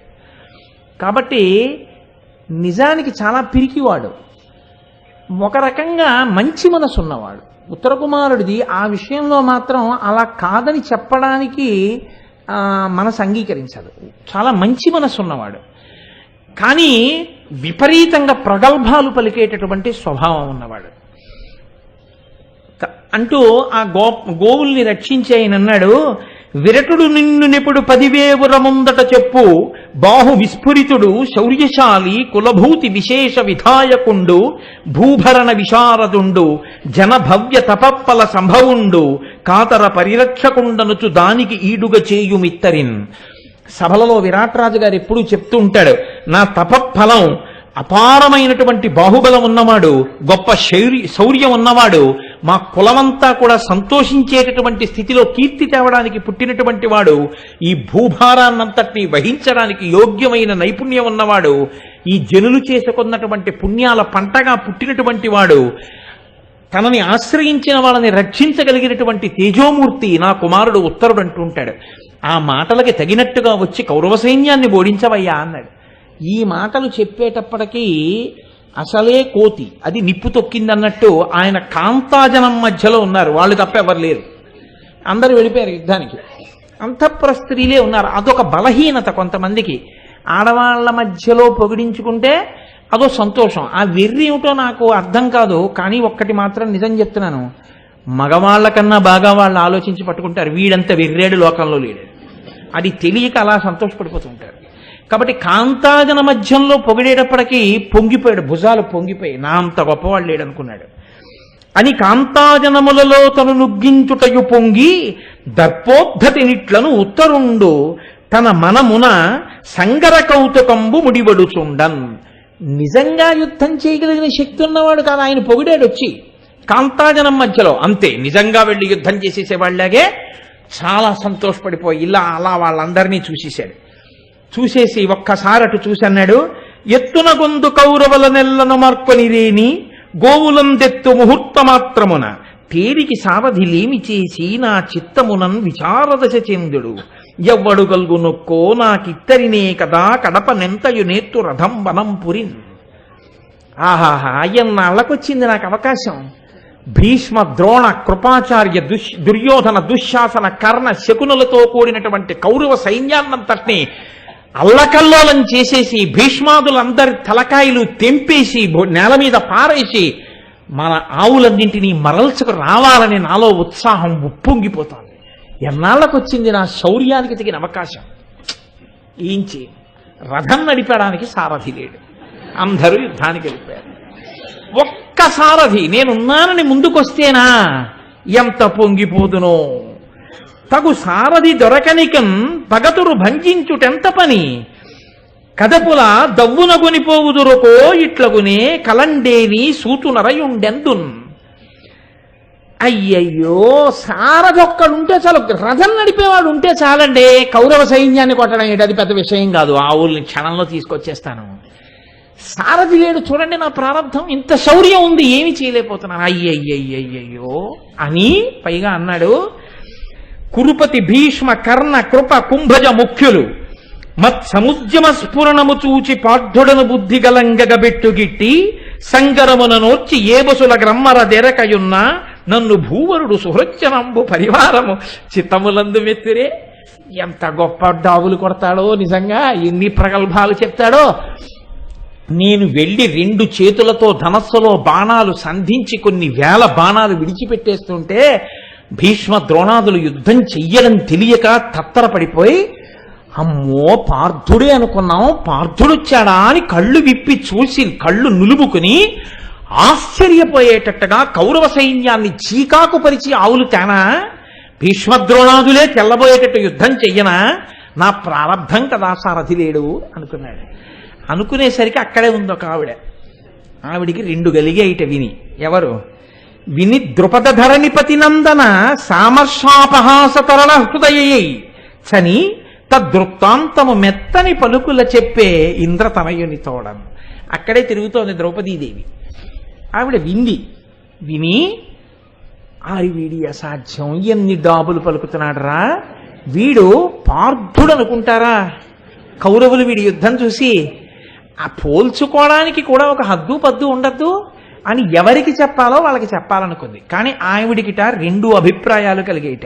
ఒకటి విని ద్రుపద ధరణిపతి నందన, ద్రుపద ధరణిపతి నందన అంటే ద్రుపదని యొక్క కూతురు అయిన ద్రౌపది, సామర్షాపహాస తరళ హృదయై, అమర్షము అపహాసము అంటే ఆమెకి కోపము కలిగింది, ఎగతాళి భావన కలిగింది. పోల్చుకోవడానికి కూడా హద్దు పద్దు ఉండద్దు. అర్జునుడితోట పోల్చుకోవడం అది కోపకారణమైంది. ఎగతాళిందుకు? నీ బతుకు అర్జునుడా పోలిక? భీష్మద్రోణాదులతో యుద్ధమా? పేరెత్తడానికి నువ్వు సరిపోతావా అసలు? భీష్మ ద్రోణ అన్న 2 పేర్లు చెప్పడానికి నీకు శక్తి చాలదు యుద్ధం విషయంలో. అటువంటిది ఆ పేర్లు ఎత్తడమా నువ్వు? ఇప్పుడు ఆవిడ ఏం చేసిందంటే ఆ కోపము ఎగతాళి మనసులో పెట్టుకుని అక్కడి నుంచి వెళ్ళిపోయి అర్జునుడి దగ్గరికి వెళ్ళి అర్జునుడితో ఈ మాటలు చెప్పింది. చెప్పేటప్పుడు ఎలా చెప్పిందో తెలుసా? మెత్తని మాటలతో చెప్పింది. ఇది పట్టుకోవాలి మీరు తిక్కన గారి హృదయాన్ని. సాధారణంగా అసహ్యము కోపము కలిగితే వెళ్ళి ఎవరితో చెప్పాలో వాళ్ళతో చెప్పేటప్పుడు అసహ్యం కోపం ద్విగుణీకృతమై చెప్తారు మాట ఎందు. వాడి బతుక్కి వాట యుద్ధం చేస్తాట, పైగా నీళ్ళ చేస్తాట, అక్కడికి వెళ్ళి చెప్తున్నాడంటారు. ఆవిడ అలా చెప్పలేదు, మెత్తని మాటలతో చెప్పిందన్నారు తిక్కన గారు. ఇది ఎక్కడి నుంచి వచ్చిందో తెలుసా అండి ఈ తేడా? ఆవిడ కూడా యథాలాపంగానే మాట ఇచ్చేసింది.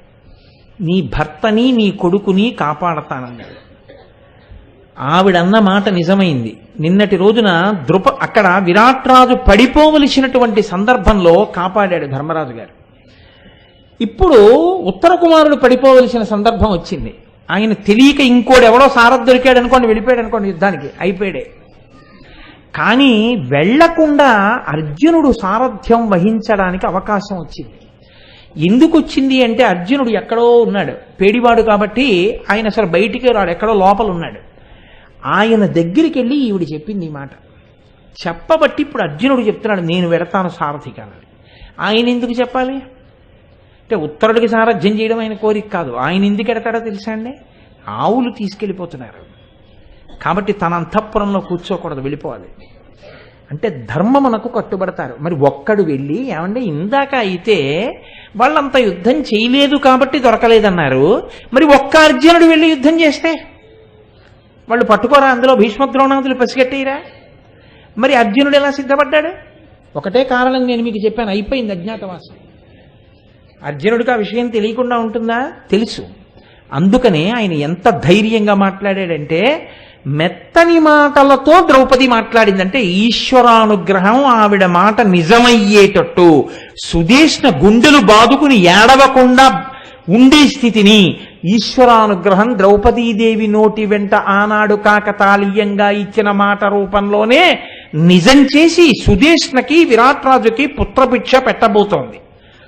అందుకని ఆవిడ మెత్తగా మాట్లాడింది. అర్జునుడు అన్నాడు, నువ్వు ఒక పని చేయి. అక్కడ చిన్న హాస్యం జోడించాడు. నేను అర్జునుడినే నీ చెప్పేసేయచ్చు, తప్పేం లేదు, ఎందుకంటే అజ్ఞాతవాసం అయిపోయింది. కానీ ఆయన అలా చెప్పలేదు. చెప్పకుండా అన్నాడు, ఖాండవవన దహనం చేసినప్పుడు అర్జునుడికి రథసారథ్యం ఈ బృహన్నలే చేశాడు, చాలా బాగా సారథ్యం చేస్తాడని చెప్పు, ఎలాగైనా నన్ను రథసారథిగా పెట్టుకుని వెళ్ళేటట్టు చెయ్యి, ఆ తర్వాత పరిస్థితి నేను చూస్తాను అన్నాడు. ఆవిడంది అమ్మో అంది, ఒక్కడే వెడితే అంటే ఆయన అన్నాడు, మన అజ్ఞాతవాసం అయిపోయింది, లెక్క కట్టి చూడు పూర్తయిపోయింది అజ్ఞాతవాసం, అధిక మాసాలతో కలిపి పూర్తయిపోయింది, కాబట్టి ఇంకా భయం లేదు, బయటపడిపోవచ్చు, ఆవుల్ని రక్షించాలి, కాబట్టి నేను వెడతాను, నువ్వు ఈ రూపంలోనే నేను సారథిగా ఉండేటట్టుగా ఉత్తర కుమారుడి చేత అంగీకరింపజేయమన్నాడు. ఇందులో ఇంకొక ధర్మ సూక్ష్మం. అజ్ఞాతవాసం అయిపోయింది, మనం బయటపడిపోదామన్న మాట పెద్దవాడైనటువంటి ధర్మరాజు నోటి వెంట ముందు రావాలి, రాకుండా అది అర్జునుడి వల్ల బయటకు వచ్చేయకూడదు. కాబట్టి అది ధర్మరాజు నోటి వెంట వచ్చిన తర్వాత జరగవలసిన విషయాన్ని ధర్మరాజు గారు నిర్ణయం చేయాలి. బహుశः అది కూడా ఒక కారణం కావచ్చు. అందుకే అర్జునుడు పేడి రూపంతోనే ఉన్నాడు, ఇంకా ఉండి ఈ కబురు పంపించాడు. ఇప్పుడు ద్రౌపదీదేవి వెళ్ళి ఉత్తర కుమారుడి ముందు నిలబడి నేను నీతో ఒక మాట చెప్తానయ్యా అని మొట్టమొదట తిన్నగా వెళ్ళి ఉత్తర కుమారుడితో చెప్తే ఏమంటాడో, అంగీకరించకపోతాడు తెలియనివాడని ఉత్తరతో చెప్పింది. ఎందుకంటే ఉత్తర కుమారుడి చెల్లెలు ఉత్తర, పైగా తిన్నగా వెళ్ళి ద్రౌపది రాజకుమారుడితో మాట్లాడడం అంత అందంగా ఉండదు, కాబట్టి ఆడపిల్ల కాబట్టి ఉత్తరని పిలిచి చెప్పింది.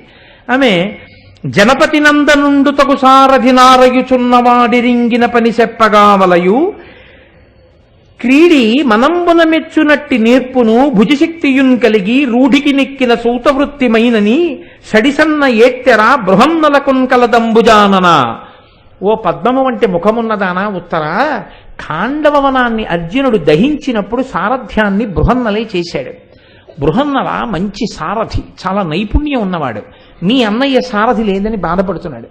ఇప్పుడు బృహన్నలని సారథిగా చేసుకుని కౌరవ సైన్యాన్ని ఓడించడానికి వెళ్ళమని చెప్పు, నువ్వు చెప్తే వింటాడు, అందుకని నువ్వు వెళ్ళి చెప్పండి. ఈ మాట వినగానే ఉత్తర పరిగెత్తుకుంటూ ఉత్తరుడి దగ్గరికి వెళ్ళి అన్నయ్య బృహన్నల చాలా బాగా సారథ్యం చేస్తాట, అందుకని బృహన్నలని సారథిగా పెట్టుకుని నువ్వు బయలుదేరన్నయ్యా అంది.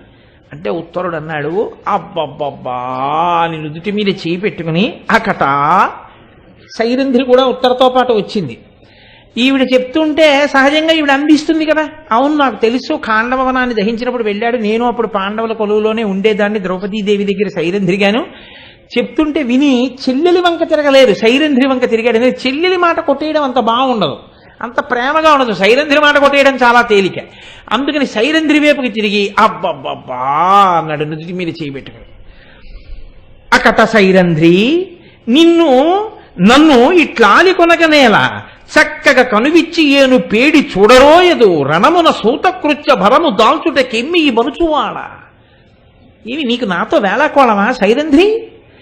అసలు నేను పేడివాడిని కన్ను విప్పి కూడా చూడను, ఏదో భీష్మాచార్యుల వారి స్థాయిలో మాట్లాడాడు.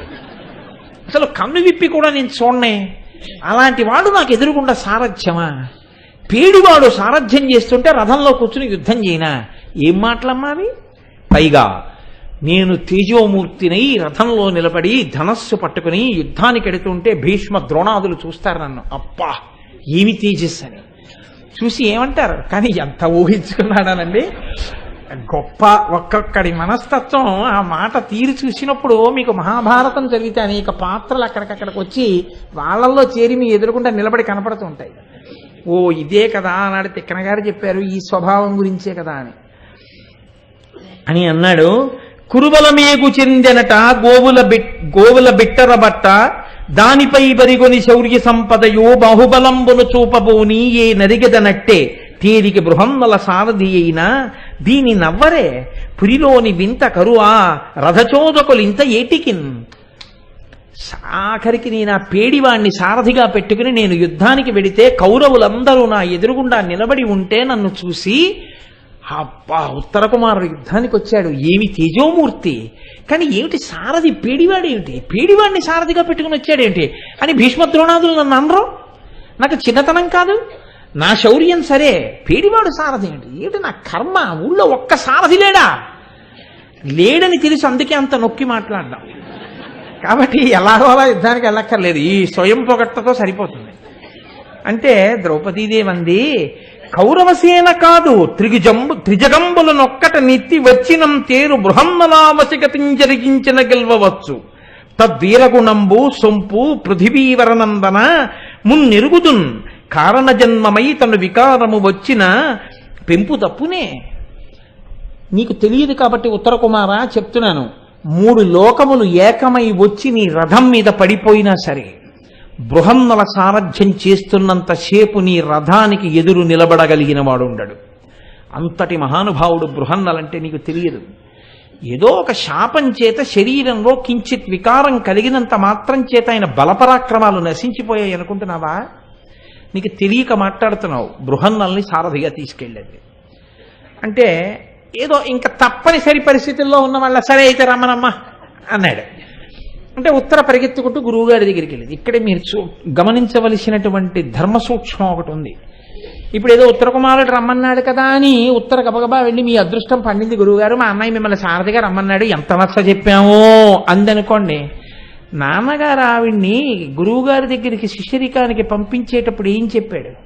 తాంబూలం ఇప్పించి, అమ్మా ఆయన భోజనం దగ్గర నుంచి అన్ని చాలా జాగ్రత్తగా పరికించు, ఆయనతో మాట్లాడేటప్పుడు పరమ మర్యాదతో మాట్లాడు, నీ గురువు అని చెప్పాడు. కాబట్టి ఇప్పుడు అలా మాట్లాడచ్చా ఉత్తర కుమారుడు మాట్లాడమన్నాడని? ఇది ఉత్తర యొక్క గొప్పతనం. ఆమె అర్జునుడి దగ్గరికి వెళ్ళి, నేను మిమ్మల్ని ఒక ప్రార్థన చేస్తున్నాను, నేను మీ శిష్యురాల్ని కాబట్టి మీ కూతురు లాంటి దాన్ని, ఆ చనువుతో మిమ్మల్ని ఒక విషయం అడుగుతున్నాను.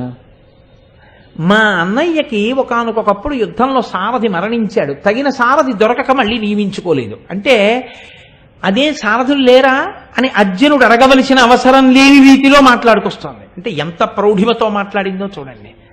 కాబట్టి ఇప్పుడు అన్నయ్యకి సారథి లేడు, ఈలోగా ఉత్తర గోగ్రహణం వచ్చింది. ఇప్పుడు ఆవుల్ని రక్షించడానికి అన్నయ్యకి సారథి లేడు కాబట్టి యుద్ధానికి వెళ్ళలేకపోతున్నాడు. కాబట్టి మీరు దయచేసి మా అన్నయ్యకి సారథ్యం చెయ్యాలి, మీరు కాదు అంటే నా మీద ఒట్టే, ఈ పని మాత్రం చేసి పెట్టాలి.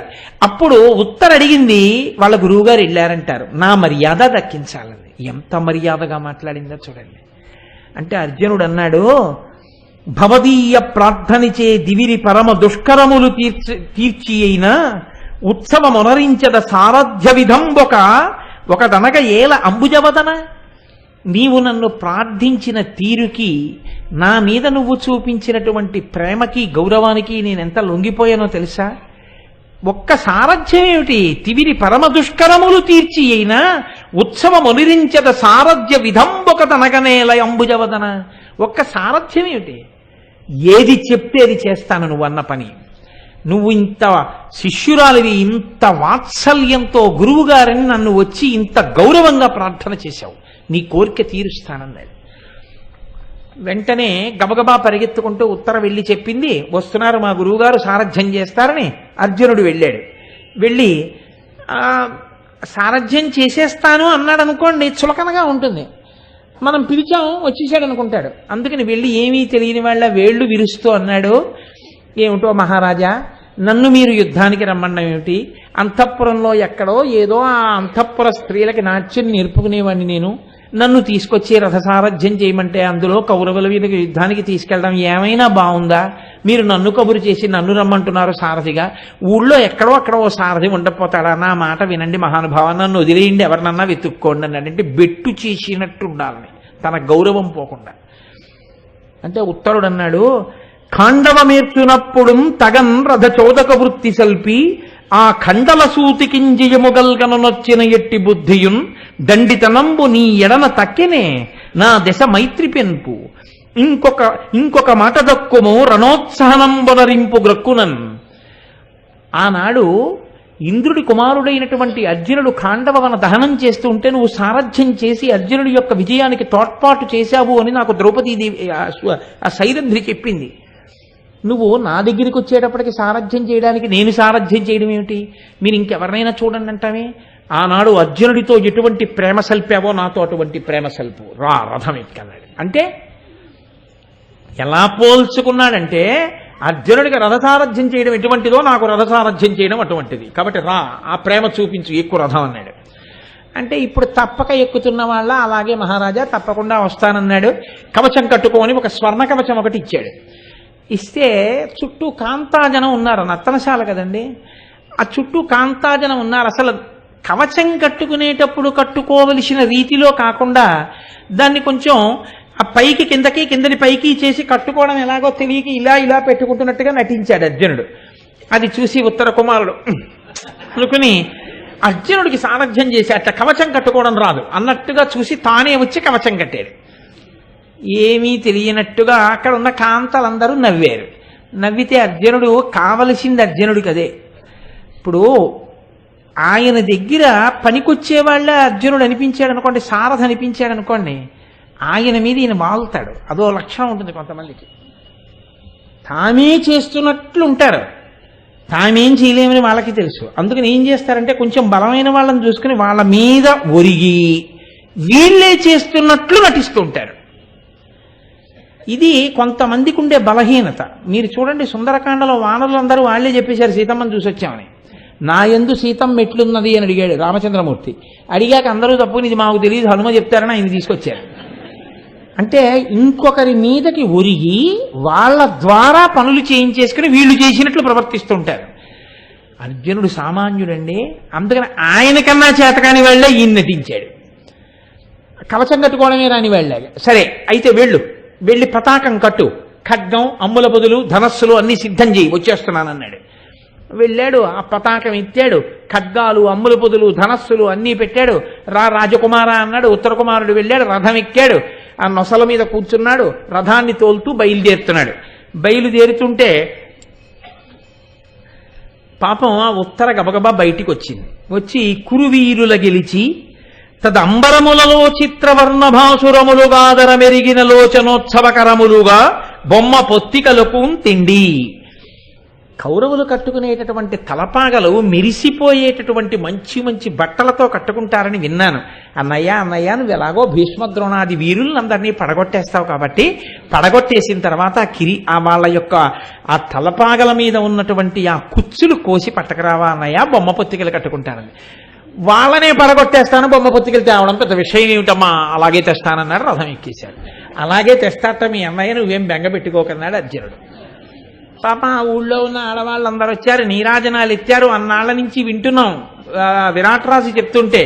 ఇంకా కొద్దిసేపట్లో విజయవార్తలు వినబోతున్నాం, భీష్మ ద్రోణాదుల్ని పడగొట్టేశాడు ఉత్తర కుమారుడని అని ఆశీర్వచనం చేశారు, అక్షతలు జల్లారు, బయలుదేరాడు. అర్జునుడు రథాన్ని నడుపుతున్నాడు. అది శ్మశానం పక్కగా ఆ ఎదురుగుండా కౌరవ సైన్యం ఆవులను మళ్లిస్తున్నటువంటి దగ్గరికి వెళ్ళారు. అప్పటికి కౌరవ సైన్యం ఆవుల్ని మళ్లించడం అయింది, కదులుతోంది. కదిలినప్పుడు కౌరవ సైన్యం కనపడలేదు, దుమ్ము కనపడింది అంతే, కేవలం ధూళి కనపడింది అక్కడ. ఆ ధూళి చూశాడు ఉత్తర కుమారుడు, లోపల నుంచి ఆగమన్నాడు ఒకసారి. ఎందుకన్నాడు అర్జునుడు అంటే, అన్నాడు అకృతాస్త్రుడా, బాలుడా, కార్ముక విద్యా ప్రౌఢిమై నిరూఢలైన ఈ శకుని జయత్రత దుర్ముఖ వికర్ణ కర్ణాది యోధ వీరులకెదురే చిత్రం ఏమిటో తెలుసా అండి, అసలు భీష్మద్రోణుల పేరు ఎత్తలేదు. ఇంకా ఇప్పటి వరకు అన్నాడు వాళ్ళని చంపేస్తానన్నాడు. ఇప్పుడు అసలు ఆ పేరు ఉచ్చరించట్లేదు. ఉచ్చరించకుండా ధూళిలోంచి చూశాడు. మహాసముద్రం ఘూర్నిల్లుతున్నట్టు కనపడుతోంది సైన్యం. అది చూసి అన్నాడు, అకృతాస్త్రుడా, నాకేం అస్త్రాలు అవి రావు, బాలుడా, చిన్న పిల్లాడిని. కార్ముక విద్యా ప్రౌఢిమై నిరూఢులైన అస్త్ర శస్త్ర విశారదులై తమ యొక్క బాణ పరంపరల చేత భూమండలాన్ని కప్పేయగలిగినటువంటి యుద్ధ విశారదులు ఎవరు? అసలు పేర్లు నోటితో అంటలేదు, వాళ్ళకి వినపడుతుందేమో అని భయం. ఇక్కడ అంత దూరంలో నిలబడి ఎక్కడి వాళ్ళని చెప్పాడో తెలుసా అండి? శకుని, జయద్రథ, దుర్ముఖ, వికర్ణ, కర్ణ ఇలాంటి యోధుల్ని గెలవడమే అన్నాడంటే అసలు ఇంకా పై వాళ్ళ పేరు ఉచ్చరించడానికి ధైర్యం లేదు. ఈ మాటలని అన్నాడు. ఇక ఎందుకు వచ్చిన దాపరికం, ఈయన ఇలా రథం తోలుకుపోతున్నాడు, నా మానాన్ని నేను మాట్లాడుతున్నాను, తీరా దగ్గరికి వెళ్ళిపోయిన తర్వాత వాడు శంఖం ఏదో ఊతే లేనిపోని గొడవ. అందుకని ఉన్న మాట చెప్పేద్దాం అనుకున్నాడు. కౌరవసేన చూచి వడకందొడగన్మదితోన మేను నీ ఊరకపోవుచుంటి ఇది యొప్పునే ఇప్పటి భంగి చూచి నన్ వీరల నేను మార్కొనిమి నిశ్చయము అట్లగుటన్ రయంబునం తేరు మరల్పు ప్రాణముల్ తీపనమున్ వినవే బృహన్నలా అన్నాడు. కౌరవసేన చూచి వడకందొడగన్మదితోన మేను అన్నాడు. నాకు శరీరం వణికిపోవడం కాదు, మనసు కూడా వణికిపోతుంది. కౌరవసేన చూచి వడకందొడగన్మదితోన మేను నీ ఊరకపోవుచుంటి ఇది యొప్పునే. నువ్వు అలా రథాన్ని తోలుకుంటూ వెళ్ళిపోతున్నావు, నేనేమో వణికిపోతున్నాను, నేనే యుద్ధం చేస్తాననుకుంటున్నావు ఏంటే? నీ ఉరకపోవుచుంటివి ఇది ఎప్పునే. లోపల అధికుడు చెప్పిన మాట సారథి వినాలి. ఏమిటే నీకంత కావరంగా ఉంది, ఏమిటి అలా వెళ్ళిపోతున్నావు, ఏమిటి అది ఏమిటనుకుంటున్నావు? కౌరవసేన, దాన్ని చూస్తే అడిగిపోతున్నాను నేను. ఇప్పటి భంగి చూచినన్ విరల నేను మార్కొనిమి. ఇప్పుడున్న పరిస్థితులు చూస్తే అసలు యుద్ధం లేదు, ఇంకా క్యాన్సిల్డ్. అసలు వాళ్ళని చూస్తేనే భయంగా ఉంది, వణికిపోతున్నాను. తేరుమరల్పు, తిప్పే రథం వెళ్ళిపోదాం ఇంటికి. ప్రాణములు తీపనమున్ వినవే బృహన్నలా. ఎవరికైనా ప్రాణాలు తీపేయా? ఎవడి ప్రాణాలు వాడు రక్షించుకోవాలి, అంతకన్నా పెద్ద ధర్మం లేదు. పద వెళ్ళిపోదాం ఇంటికి. ఆపు రథం, ఏమిటి అలా ముందుకు పోతున్నావు, తిప్పే వెనక్కి అన్నాడు. అంటే అర్జునుడు అన్నాడు వెనక్కి తిరిగి, రథమ్మానా నా రథం వెళ్ళిపోతోంది. ఆయన అన్నాడు వెనక్కి తిరిగి, అసదృశలీల బొల్చురధికావలి మీద జనంగ విర్రినే ముసలక యామిషంబుకొని మార్గము పట్టిన తుచ్చ సైన్యమున్ వెసజని ముట్టి గోధనము వేగమరల్తముగాక ఇమ్మెయిం పశులటు పోవగా మరలబాడియ నీకు నరేంద్రనందన. అయ్యయ్యో ఉత్తర కుమార, ఇలాంటి మాటలు ఎవరైనా అంటారా లోకంలో? కట్టుకున్నటువంటి బంగారు కవచం పిట్లిపోయి ముక్కలైపోయి బాణాలు శరీరంలో గుచ్చుకుపోయి నెత్తురు ఓడిపోతున్నా ధనస్సు విడిచిపెట్టకుండా బాణములు విడిచిపెట్టినటువంటి వాణ్ణి యోధానయోధుడు అని లోకం కీర్తిస్తుంది. పోన్లేవయ్యా, కౌరవ సైన్యంతో యుద్ధం చేయకపోతే మానేయి. అదిగో కౌరవ సైన్యంలో అతి అల్పులైనటువంటి తుచ్చ సైన్యం, చిన్ని చిన్ని సైనికులు, వాళ్ళు ఆవులు తోలుకుపోతున్నారు. వాళ్ళ మీద రెండు బాణాలు, ఆవులు తోలుకుని వెళ్ళిపోదాం. నువ్వు కౌరవ సైన్యం జోలికి వెళ్ళదు, వాళ్ళ జోలు వద్దు మనకి. వాళ్ళ మీద వెయ్యి, ఆవులు తోలుకుపోదాం. ఆవులను వదిలేసి వెళ్ళిపోతే ఎంత అమర్యాదగా ఉంటుందయ్యా, బాగుండదయ్యా, నా మాట వినవయ్యా అని అంతిపురంబులోన కల అంగనులెల్లను నెమ్మనంబులన్ సంతసమందగా పశుల జీయన తెచ్చదనంచుబూని నీవెంతయు మేటివై అరదమిక్కి రయంబున వచ్చి ఇచ్చటం దంతి తురంగ సద్భట కదంబును చూచి కలంగుటొప్పునే. అక్కడేమో అంతఃపురంలో బయలుదేరేటప్పుడు ఆడవాళ్ళందరినీ చూసి భీష్ముడిని చంపేస్తాను, ద్రోణుణ్ణి చంపేస్తాను, తలపాగలు కోసేస్తాను, బొమ్మపొత్తికలు తెచ్చేస్తాను, ఆవుల్ని మరలు చేస్తాను, నన్ను చూస్తే పడిపోతారు. ఈ సారదేమిటి పేడివాడు, ఇన్ని మాటలు చెప్పావా? ఇక్కడికి వచ్చి ఇంకా అసలు నువ్వు ఎవరెవరో నీకు తెలీదా? నువ్వు అసలు ఆ రథం ఏమిటో, వాళ్ళ పతాకం ఏమిటో, ఆయన ఎలా ఉంటాడో దగ్గర నుంచి చూసావా? నువ్వు అసలు చూడలేదు. ఆ దూరం నుంచి ధూళి ఎక్కడో ఉంది సైన్యం, అంత సైన్యం ఉంది, ఇక్కడి నుంచి పారిపోదాం అంటావేంటి? అలా పారిపోతే ఎవరిని చూసి పారిపోయి వచ్చావంటే ఏం చెప్తావు? అసలు నువ్వు దగ్గరికి వెళ్ళింది లేదుగా, ఎవరిని చూడలేదుగా. అదేమిటయా, ఎంత అమర్యాదగా ఉంటుందయ్యా. ఏం చూసి పారిపోయి వచ్చావంటే ఏనుగుల్ని గుర్రాలని అవన్నీ చూశాను, చాలా కనపడ్డాయి, పారిపోయి వచ్చానని చెప్తావా? అప్పుడు నవ్వరయ్యా అంతఃపురంలో వాళ్ళు. మరి ఇన్ని మాటలు చెప్పాడు, ఏనుగుల్ని గుర్రాలని చూసి పారిపోయి వచ్చేసాడు ఏమిటి ఉత్తర కుమారుడు అంటారు. అలా అన్న తర్వాత నీకు మర్యాదగా ఉంటుందా రాజకుమారుడివి? నా మాట నమ్మవయ్యా, వద్దయ్యా, రావయ్యా అని రథం తోలుతున్నాడు. రథం తోలుతుంటే ఉత్తరుడు అన్నాడు, దవ్వుల విరిగిన బౌరులు నవ్వుదురటే మేలు మేలు నను నాగకు నీ క్రొవ్వరుగదేని తలవడు ఎవిరి జడితేని అనుచు నెత్తిన భీతిన్. ఏంటన్నా నవ్వుతారా? నవ్వితే నవ్వని వాళ్ళ పళ్ళు బయటకు వస్తాయి. నాకే నా ప్రాణాలు నేను రక్షించుకోవద్దు? అయినా చెప్తుంటే ఆపకుండా రథం తీసుకెళ్ళిపోతున్నాయి ముందుకి. అలా వెళ్ళిపోతే కౌరవ సైన్యం దగ్గరికి వెళ్ళిపోతాం. వాడు ఏ శంఖమో ఊదేయడమో ఏ బాణమో వేసేయడమో చేశాడంటే నేను చచ్చిపోతాను. నీకు చేతులు బాగా కొవ్వు పట్టి ఒళ్ళు కొవ్వు పట్టినట్టుంది. నువ్వు ఎలా పోతే నాకే, నువ్వు వెళ్ళిపోతే వెళ్ళిపో రథంలో, నేను ఇందులో ఉండనన్నాడు. అని శరములు శరాసనము నా ఎరదముపై దిగ్గ విడిచి అతిరభసమునన్ ధరణికి లంఘించే వెసన్ పురిదశకును లజ్జవీటి బోవంబారెన్. పారిపోవడానికి సిద్ధపడిపోతూ నువ్వు కాని రథాన్ని ఆపి నన్ను మా అమ్మ దగ్గరికి తీసుకుని వెళ్ళిపోయావో నీకు నేను ఎన్ని కానుకలైనా ఇస్తాను. నా మాట వినకుండా నీ ఒళ్ళు చేతులు కొవ్వు పట్టి యుద్ధానికి పోయావో నీ కర్మ పో, నువ్వు వాళ్ళ చేతిలో పడిపోతావు. నేను మాత్రం ఇంకా యుద్ధానికి రానని ఆ కట్టుకున్నటువంటి ఆ బాణతూణీరాలు తీసి రథంలోకి విసిరేశాడు, ఆ ధనస్సు తీసి విసిరేశాడు. వెళ్ళిపోతున్నటువంటి రథంలోంచి కిందకి దూకేసి పురం వైపుకి వెనక్కి తిరిగి పారిపోతున్నాడు. పారిపోతుంటే అప్పుడు చూశాడు అర్జునుడు, అయ్యో దీనికి పారిపోతున్నాడు వెనక్కి అని చెప్పి రథం ఆపాడు. రథం ఆపి ఆయన కూడా రథం దిగి ఆయన వెనకాతల పరిగెడుతున్నాడు. ఆ పరిగెత్తేటప్పుడు చిన్నపిల్లలు చూడండి, ఇలా పరిగెత్తి ఇలా పరిగెత్తి ఇలా పరిగెత్తి దాని చాటుకి వెళ్ళి దీని చాటుకి వెళ్ళి తప్పుకుంటారు. అలా ఎక్కడ అర్జునుడు తన్ని పట్టేసుకుని యుద్ధానికి తీసుకెళ్లిపోతాడో దొరకకుండా పరిగెడుతున్నాడు. పరిగెడుతూ చెప్తున్నాడు పైగా ఏమని, నువ్వు నాతోడి ప్రేముడింగడు నాతురయ్య ఎదురు చూచు అంబకు చేత ప్రీతిగజని ఆ యమబొడసూతున్ పోనీ గాదే విశుద్ధ చరిత్ర. మా అమ్మ నా కోసం ఎదురు చూస్తుంటుందయ్యా, నా కొడుకు వస్తాడని చూస్తుందయ్యా, మా అమ్మకి నేను కనపడితే ఎంత పొంగిపోతుందోనయ్యా, మా అమ్మ ఏడిచేట్టు చేయకయ్యా, నన్ను వెళ్ళిపోనివయ్యా, పుణ్యం కట్టుకోవయ్యా, నువ్వు కానీ నన్ను వెళ్ళిపోనిచ్చావా, నీకు ఇంటికి వెళ్ళగానే నాతో పాటు నువ్వు పారిపోయిచ్చేయి, నువ్వు వెళ్ళొద్దు యుద్ధానికి, ఇద్దరం వెళ్ళిపోతాం ఇంటికి, రథం పోతే పోయింది దిక్కువేళ రథం అలా వదిలేయి. 100 బంగారు నాణాలు 8 వైఢూర్యాలు గుర్రాలతో కూడిన ఒక రథం 10 ఏనుగులు ఒక ఊరు నీకు ఇచ్చేస్తాను ఇంటికి వెళ్ళగానే, రా ఇద్దరం పారిపోదాం అన్నాడు. అంటే ఆయన అన్నాడు అర్జునుడు, ఇది ఎక్కడ ప్రారంభమయ్యా, ఇదేం పారిపోవడం అయ్యా, ఇలా పారిపోకూడదు, నా మాట వినన్నాడు. ఈలోగా ఒక గమ్మత్తు ఒకటి చాలా గొప్ప ఆశ్చర్యకరమైనటువంటి సందర్భం జరిగింది.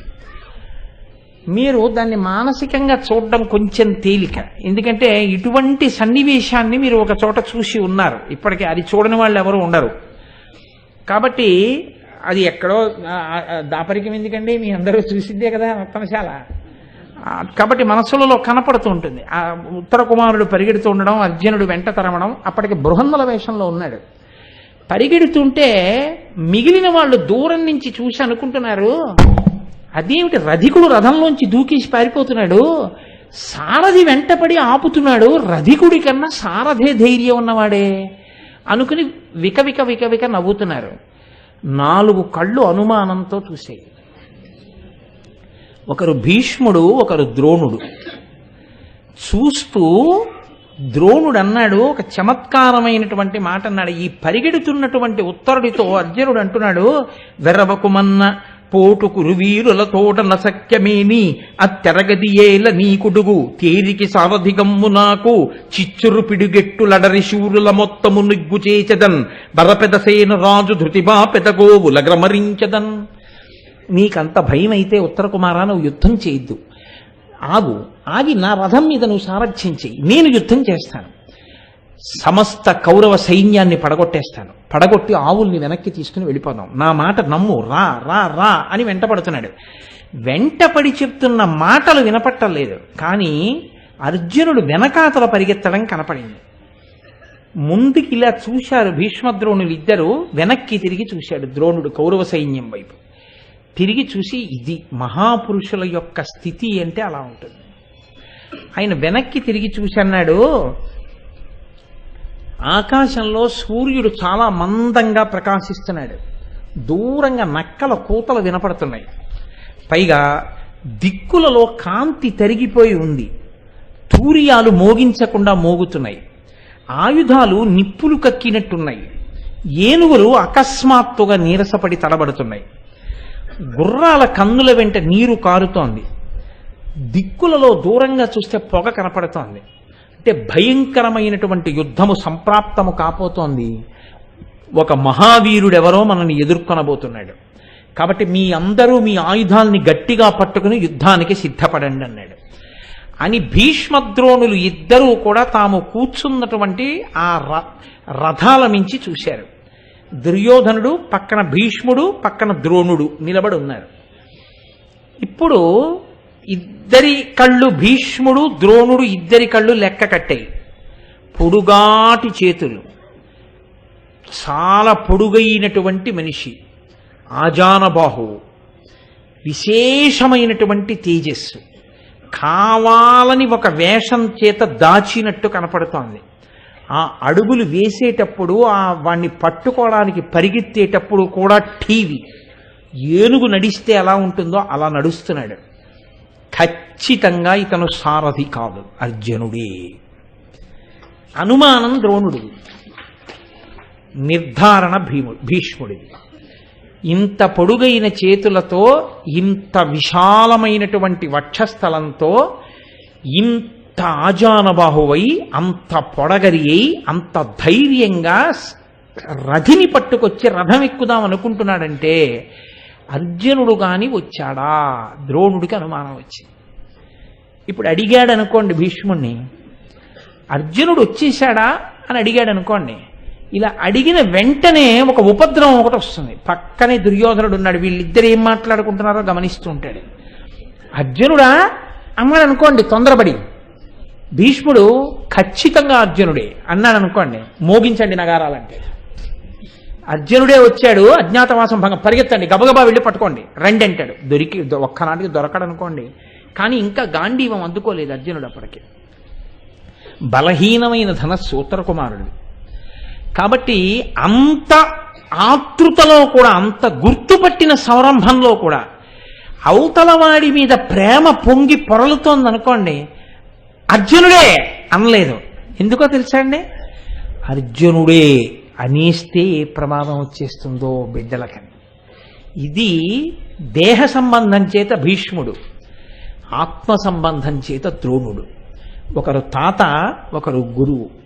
అంటే వీళ్ళిద్దరి స్థానాలు పాండవుల యందు ఎంత ప్రేమ కలిగినవో, ఎంత గొప్పవాళ్ళో విరాట పర్వంలో చెప్తుంది. అంత మారువేషంలో, అంత పేడివాడిగా, బృహన్నల రూపంతో నేల మీద అంత దూరంలో పరిగెడుతున్న అర్జునుణ్ణి చూసి గుర్తుపట్టేశాడు భీష్ముడు. అయితే అడగాలిగా, ద్రోణుడు అడగాలిగా అర్జునుడేనా అని. ఆతృత అణుచుకోలేకపోతున్నాడు, భీష్ముణ్ణి అడగాలి. ఇప్పుడు భీష్ముణ్ణి అడిగాడు అనుకోండి, భీష్ముడు ఇరకాటంలో పడతాడు. దుర్యోధనుడు చాలా జాగ్రత్తగా గమనిస్తూ ఉంటాడు. అవునని చెప్పాలా, కాదని చెప్పాలా? ఆతృతతో గురువు అడిగితే కాదని చెప్పినా ఆ సమయానికి ద్రోణుణ్ణి వంచినట్లవుతుంది. అవునని చెప్తే దుర్యోధనుడికి వినపడుతుంది. రాజు పక్కనే రాజుకి తెలియకుండా మాట్లాడినట్టు అవుతుంది. అది రాజద్రోహం, అలా ఉండకూడదు కూడా, అది ధర్మం కాదు. కాబట్టి ఇప్పుడు భీష్ముడు ఇరకాటంలో పడకూడదు అనుకుంటే భీష్ముడికి ఒకడికే అర్థమయ్యేట్టు, భీష్ముడు చెప్పే జవాబు తనకొకడికే అర్థమయ్యేట్టు, పక్కన ఉన్న దుర్యోధనుడికి ఆ ప్రశ్న అర్థం కాకూడదని, భీష్ముడు చెప్పే జవాబు విన్నా కూడా దుర్యోధనుడికి అది ఇంకొక రకంగా అర్థం కావాలని అలా ఉండేటట్టుగా ప్రశ్న వేశాడు ద్రోణాచార్యుల వారు. ఇది వాళ్ళిద్దరి పక్షపాతం అంటే. కేవలం భీష్మద్రోణులది పాండవ పక్షపాతం అని మీరు చెప్పకూడదు. ఎంత ప్రేమయో, ఎంత ధర్మమునందు వాళ్ళకి పక్షపాతమో, గుండెలలోంచి పొంగి వచ్చిన ప్రేమ ఎంత గొప్పదో. భీష్ముడు నిజంగా ఆ ద్రోణాచార్యుల వారు కంటికి రెప్పలా ఎలా కాపాడుకున్నారో ఆ పాండవుల్ని విరాట పర్వంలో చదువుతుంటే, అటువంటి మహనీయులు ఉండబట్టి కదా వాళ్ళ అజ్ఞాతవాసం పూర్తయింది, రక్షింపబడ్డారనిపిస్తుంది. ద్రోణుడు అర్జునుణ్ణి చెట్టుగా పోల్చి అడిగాడు. ఎందుకో తెలుసా అండి? పొడవాటి అంగీ కట్టుకున్నాడు, పొడవాటి పంచె కట్టుకున్నాడు, శంఖాలతో కూడిన నగలు వేసుకున్నాడు. వేసుకుని అంత పొడుగ్గా చెట్టులా ఉన్నాడంటాం మనం కదా. ఎవరైనా పొడుగ్గా ఉన్నాడు, ధ్వజస్తంభంలా ఉన్నాడని అంటే చెట్టంత మనిషి అంటుంటాం కదా. చెట్టంత మనిషి అర్జునుడు. పైగా అర్జున అన్న పేరు చెట్టుది, అర్జున వృక్షం అంటాం. దక్షిణ భారతదేశంలో ద్రవిడ దేశంలో ఒక శివాలయంలో మధ్వార్జునము అని ఆ వృక్షం పేరు మీదుగా పరమశివుడు వెలిశాడు. అందుకని అర్జున వృక్షం అంటారు. అందుకని చెట్టంత మనిషి కాబట్టి చెట్టు మనిషి అని పేరు పెట్టి అర్జునుడు అనకుండా చెట్టు పేరు మీద పెట్టి అడిగాడు. అర్జునుడా అని అడగడానికి ఎవరా చెట్టు మనిషి అన్నట్టు అడిగాడు ద్రోణుడు. చెట్టు మనిషి అనేటప్పటికీ భీష్ముడికి అర్థమైంది. అర్జునుడే వచ్చేసాడా అని అడుగుతున్నాడు ద్రోణుడు. కానీ దుర్యోధనుడికి అర్థం కాకూడదని అడుగుతున్నాడు. ఎలా అడిగాడో తెలుసా అండి? వెరవరిగాక వీడు కురువీరుల కొన్బొడసూపు వాడే అచ్చెరువు ఒక మ్రాని పేరనిట సేరగ వచ్చుచునున్నవాడు అహంకరణమ కాని ఒండొకటి కానడు మూర్తి విశేషమారయన్ సురపతి ఎట్లా వీని మది చొప్పదియొట్లో ఎరుంగనయ్యడు. ఎంత గమ్మత్తుగా అడిగాడో చూడండి. వెరవరిగాక వీడు కురువీరులకున్ పొడచూపు వాడే తెలివి తక్కువతనంతో తొందరపడిపోయి ఆదుర్దాతో అహంకారంతో తొందరపడి బయటికి వచ్చేస్తున్నాడు. ఎందుకని అర్జునుడు అనే పసిగట్టేశాడు ద్రోణుడు. అచ్చెరు ఆశ్చర్యం. చిట్ట చివరికి వచ్చి ఇలా బయటికి వచ్చేస్తాడా? ఒక మ్రాని పేరనిట సేరగా వచ్చుచునున్నవాడు ఒక చెట్టు పేరు మీద ఒక చెట్టు మనిషి వస్తున్నాడు అన్నాడంటే అర్జున వృక్షం అన్న పేరుతో అర్జునుడు వచ్చేస్తున్నాడు. బయట పడిపోతున్నాడు. అజ్ఞాతవాసం భంగం అయిపోతుంది. బెంగ వెళ్ళగక్కేశాడు భీష్ముడి దగ్గర. ఒక మ్రాని పేరనిట సేరగా వచ్చుతున్నవాడు ఒక చెట్టు పేరు మీద వాడు వస్తున్నాడు అంటే అర్జున వృక్షం అర్జునుడు వస్తున్నాడు. అహంకరణమ కాని ఎండొకటి కానడు అహంకారం తప్ప ఆలోచన లేనిటువంటి బుద్ధిహీనుడు. మూర్తి విశేషమారయన్ సురపతి ఎట్లా అది చూస్తే తెలిసిపోతోంది దేవేంద్రుడిలా ఉన్నాడు. దేవేంద్రుడు కొడుకు కదండి. ఆత్మావై పుత్రనామాసి తేజస్సు పసిగట్టాడు గురువు. వీని మది చొప్పదియొట్లో ఎరుంగనయ్యడు. వీడి బుర్రకి ఎలా ఆలోచన వస్తుందో నాకు అర్థం కావట్లేదన్నాడు భీష్ముడి వంక తిరిగి. విన్నాడు దుర్యోధనుడు. ఏమైనా అర్థం అవుతుందా? చెట్టు పేరు మీద మనిషి ఏమిటి అహంకారంతో వచ్చేస్తున్నాడు. దెబ్బ తింటాడు ఏమనుకుంటున్నాడో. ఇంత బుద్ధి లేనివాడేమిటి చెట్టు పేరు మీద వాడు వస్తున్నాడు అన్నాడు. అంటే దుర్యోధనుడు ఏమనుకున్నాడంటే ఇంత సైన్యం ఇక్కడ ఉంది కాబట్టి యుద్ధానికి వెళ్ళిపోతున్న రధికుణ్ణి మళ్ళీ తీసుకొచ్చి ఎక్కించి యుద్ధానికి వస్తున్నాడు పాడైపోవడానికి. ఎవడింత తెగువతో వస్తున్నవాడు ఎవడికంత అహంకారం అంటున్నాడు ద్రోణుడు అనుకున్నాడు తప్ప అంతరార్థం ఇంకొకటి లోపల ఇంకొక భావన పెట్టి భీష్ముడిని అడుగుతున్నాడని గుర్తుపట్టలేకపోయాడు. ఇప్పుడు భీష్ముడు దుర్యోధనుడి వంక చూసి జవాబు చెప్పాడు. అడిగింది ఎవరు? ద్రోణుడు. జవాబు ఎవరికి చెప్తున్నాడు? దుర్యోధనుడికి. ఎందుకో తెలుసా అండి? ఇప్పుడు భీష్ముడు ద్రోణుడు వంకే తిరిగి మాట్లాడాడు అనుకోండి. ఏం మాట్లాడుకుంటున్నారు అన్నాడు అనుకోండి. అబద్ధమే చెప్పాలా ప్రకటంగా? అడిగినది ద్రోణుడైనా దుర్యోధనుడికి జవాబు చెప్పాడు అనుకోండి అంటాడు వెర్రాడు. ఎంత అర్థమైందో అంతే. అసలు అర్థం ఎవరికి అవుతుంది? ద్రోణుడికి అవుతుంది కదా. జవాబు ద్రోణుడికి, చెప్పేది దుర్యోధనుడికి. ఇది భీష్ముడు. ద్రోణుడిది కూడా అనుమానం, భీష్ముడిది సత్యం. పసిగట్టేశాడు. ఇప్పుడు చెప్పండి, మహాభారతంలో అత్యంత కీలక పాత్ర పోషించిన వాడెవరు? భీష్ముడు. ఇంతమంది ఎదురుగుండా ఉన్నా, ఎదురుగుండా పరిగెడుతున్నా అర్జునుణ్ణి చూస్తే పసిగడతామన్న వాళ్ళు అర్జునుణ్ణి పసిగట్టలేకపోయారు. ఒక్క భీష్మ ద్రోణులే కనిపెట్టారు. అందుకు కదండి ఆ పేర్లు అంత ప్రఖ్యాతి వహించాయి. ఇప్పటికీ భీష్ముడండి మహానుభావుడు, సారా ఆయన్ని సంప్రదించండి అంటారు. ద్రోణాచార్యుల వారి లాంటి గురువు అండి వాళ్ళకి అంటారు. అంటే కేవలం చెప్పడం కాదు, అంత ప్రేమ. కోడిపెట్ట తన రెక్కల కింద పిల్లల్ని పెట్టి కాపాడుకున్నట్టు తన శిష్యుల్ని అంత రక్షణ చేసుకుంటూ వాళ్ళ మీద ప్రేమతో ప్రవర్తించి వాళ్ళ అభ్యున్నతి కొరకు వెంపర్లాడేటటువంటి స్వభావం ఉన్నవాడు ద్రోణుడు. కాబట్టి ఇప్పుడు ద్రోణుడి వైపు తిరగకుండా దుర్యోధనుడి వైపు తిరిగి మాట్లాడుతున్నాడు భీష్ముడు. తలపగ రిపులకు ఇమ్మకు కొలది గడిచి వచ్చి తిమి అకుంఠిత బాహాబలము నిరపదరి అయ్యను చిలింపవలదింక మనము శత్రుల వలనన్. ఎంత గమ్మత్తుగా మాట్లాడుతున్నాడో చూడండి. దుర్యోధనుడికి ఏమైనా అర్థం అవుతోందంటే ఆయన అన్నది ఎలా అర్థమైందో ఈయన అన్నది అలా అర్థం అవుతోంది. అవి వెర్రాడు ఎవడు అలా వచ్చేస్తున్నాడు. చెట్టు లాంటి మనిషి, అంత అహంకారమా? ఏదో దేవేంద్రుల్లో ఉన్నాడు అంటే యుద్ధం చేయడానికి ఏం దేవేంద్రుడు అనుకుంటున్నాడా అన్నట్లు అర్థమైంది. ఈయన ఎంత గొప్పగా మాట్లాడాడో చూడండి. దుర్యోధనుడి వంక తిరిగి, తలపక రిపులకు ఇమ్మకు కొలది గడచి వచ్చితిమి, శత్రువులకి అనుకూలమైనటువంటి కాలమేదో ఆ కాలము దాటిపోయి వచ్చాం అన్నాడు. అంటే దుర్యోధనుడికి ఏమని అర్థం అవుతోంది? విరాట్ రాజు తన సైన్యం అంతటితో దక్షిణ గోగ్రహణానికి వెళ్ళిపోయాడు, ఇప్పుడు లేడు. ఇప్పుడు ఈ సమయంలో ఈ కాలంలో మనం ఇందులోకి వచ్చినప్పుడు వాళ్ళు లోపల లేరు కాబట్టి అనుకూలమైన కాలంలో మనం లోపలికి వచ్చాం. ద్రోణుడికి ఏమర్థం అవుతోంది? పాండవులకు శత్రువులైనటువంటి కౌరవులకి అనుకూలమైన సమయం పూర్తి అయిపోయింది, ఏడాది అజ్ఞాతవాసం అయిపోయింది కాబట్టి బయటికి వచ్చాడు. అకుంఠిత మహాబలము నెరపదరియయ్యను ఇప్పుడు కాలం కలిసి వచ్చింది కాబట్టి మన మహాబలం చూపించాలి శత్రువుల మీద, నిజంగా ఎవడైనా ఎదురుగుండా వస్తుంటే. ఇది దుర్యోధనుడికి అర్థమైంది. అజ్ఞాతవాస కాలం అయిపోయింది కాబట్టి ఇప్పుడు తన మహాబలం పైకి ప్రకటనం చెయ్యాలి. తాను ఇన్నాళ్ల నుంచి ఓర్చుకుని ఉన్నాడు, వచ్చి తన శస్త్రాస్త్ర నైపుణ్యంతో కౌరవుల పీచమణిచి వెళ్ళాలి. వచ్చేస్తున్నాడు అర్జునుడు. అందుకుని ద్రోణాచార్య భయపడకండి, అయిపోయింది కాలం. ఇది ద్రోణాచార్యుడికి అర్థమవుతోంది. చిలింపవలదింకవనము, మనం భయపడవలసిన అవసరం లేదు గురువుగారు, వచ్చేసినా సరే నిర్ధారణగా అజ్ఞాతవాసం పూర్తయిపోయింది, ఏం భయం లేదు, అర్జునుడు బయటికి రావచ్చు. శత్రువుల వలన భయం పాండవులకు లేదు, కాలం గడిచిపోయింది, వాళ్ళని ఎవరు మట్టు పెట్టగలిగిన వాళ్ళు కాదు, అజ్ఞాతవాసం పూర్తి చేసేశారు. ఇది ఇటు తిరిగి చెప్పలేదు, అటు తిరిగి చెప్పాడు. ఆయనకు ఓలా అర్థమైంది, ఊరుకున్నాడు. ఈయనకి అర్థమైంది, పొంగొచ్చేసి. ఇది ఆశ్చర్యం. భీష్ముడే చెప్పాడు, ఇక తిరుగులేదు. కాబట్టి ఇప్పుడు వస్తున్నవాడెవరు? తన శిష్యుడు. తన శిష్యుడంటే ఎవరో తెలుసా అండి? తన దేహము నుంచి పుట్టినటువంటి వాడి కన్నా కూడా పై స్థాయిలో ఉంటాడు శిష్యుడు.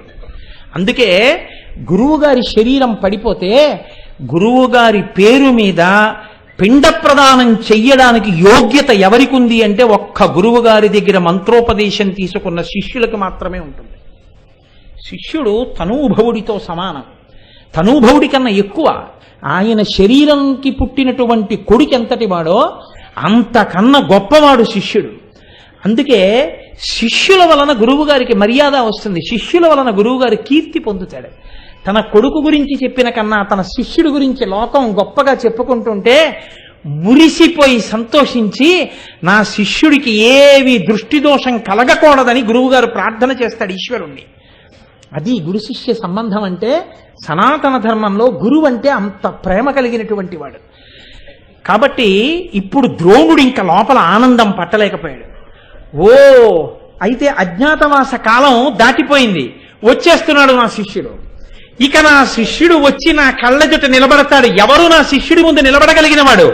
ఇప్పుడు ఆనందంతో ఆగలేకపోయాడు. పక్కన దుర్యోధనుడు విన్ని ఆ సంతోషంతో అన్నాడు, సింగంబాకటితో గుహంతరమునందేర్పాటుమయ్యుండి మాతంగ స్ఫూర్జిత యూధ దర్శన సముద్ర క్రోధమై వచ్చునూజన్ కాంతార నివాస సఖిన్నమతి అస్మత్సేనపై వీడె వచ్చం కుంతీసుత మధ్యముండు సమరస్థేమాభిరామాకృతిన్. వచ్చేస్తున్నాడయా సింగం బాకటితో గుహంతరమునందేర్పాటుమయ్యుండి, చాలా కాలం ఆకలితో బయటికి రాకుండా గుహలో ఉండిపోయినటువంటి సింహం మంచి ఆకలితో గుహ బయటికి వచ్చేటప్పటికి ఏనుగుల మంద కనపడితే ఎలా వచ్చి మీద పడిపోతుందో అలా పడిపోవడానికి సిద్ధంగా నా శిష్యుడు కుంతీసుత మధ్యముండు, కుంతీదేవి కుమారులలో మధ్యవాడు, ధర్మజ, భీమ, అర్జున, నకుల, సహదేవులు. కాబట్టి కుంతీదేవి తన పుత్రులుగానే భావిస్తుంది. కాబట్టి ఇటు ఇద్దరు అటు ఇద్దరు తీస్తే మధ్యలో పుట్టినటువంటి వాడు నా శిష్యుడు అర్జునుడు వచ్చేస్తున్నాడు. ఆయన వచ్చేస్తే రథం మీద ఈ ఏనుగుల ముందు సింహం లాంటి వడివి నిలబడతాయా? పారిపోతాయి వెనక్కి. అదిగో వచ్చేస్తున్నాడు. వీడే వచ్చన్ కుంతీసుత మధ్యముండు సమరస్థేమాభిరామాకృతిన్. అభిరామాకృతి యుద్ధాన్ని చూసేటప్పటికి పొంగిపోయి ఎలా కొడతాడో చూడండి, ఎలా వేస్తాడో చూడండి బాణాలు, తుత్తురీలై పారిపోతారు వీళ్ళందరూ అన్నాడు. తెల్లబోయారు అందరూ. అన్నన్నన్న ఇదే ఆయన పక్షపాతం. అర్జునుడు వస్తున్నాడని ఇంకా భీష్ముడు ప్రకటనంగా అనలేదండి. అయిపోయింది అజ్ఞాతవాసం, భయం లేదన్నాడంతే. బయట పడిపోయాడు ద్రోణుడు. అంటే ఎంత గురుభక్తి, ఎంత శిష్య వాత్సల్యమో, ఇంకా ఎంత వెంపర్లాడిపోయాడో అర్జునుడు కనపడాలని. అందుకు కదండి గురువు వెంపర్లాడితే ఏముందండి, శిష్యుడు కూడా అటువంటి యోగ్యత ఉన్నవాడు కావద్దు. అందుకే ఆయన కూడా రథంలో వస్తాడు అర్జునుడు విందురుగాని, గాంధీవం పట్టుకొని వచ్చి ఇలా చూస్తాడు, ఎవరెవరో చెప్పనా అని అడుగుతాడు ఉత్తర కుమారుణ్ణి. చెప్పండి అంటాడు. మొదట చెప్పేది కాంచనమయ వేదికా కనత్యేతనోజ్వల విభ్రమము వాడు కలశజుండు అంటాడు. నా గురువు అడిగో కలశజుడు, మహానుభావుడు, ఆయన ద్రోణాచార్యుడు. నమస్కార బాణం వేశాడు.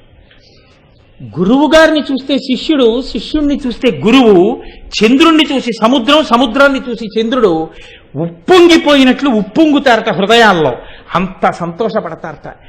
అంత ఆనందంతో ఒక గురువు గారు మైమరిచిపోయిన స్థితిలో అర్జునుడు రాకముందే అర్జునుడి గురించి ఇంత పద్యం చెప్పి ఇంత సంతోషపడిపోయాక ఇక యుద్ధాన్ని నేను ప్రారంభం చేయించలేను. అలా సంతోషపడిపోయిన గురువు గారిని ఇవాళ రాత్రికి ఉండనివ్వండి. రేపు శిష్యుడు గురువు గారిని సంతోషపెట్టే స్థితిలో ఆ గాంధీవాన్ని దింపి యుద్ధానికి వచ్చే అర్జున దర్శనాన్ని, ఆ వైభవాన్ని మనం రేపటి రోజున ప్రారంభం చేద్దాం.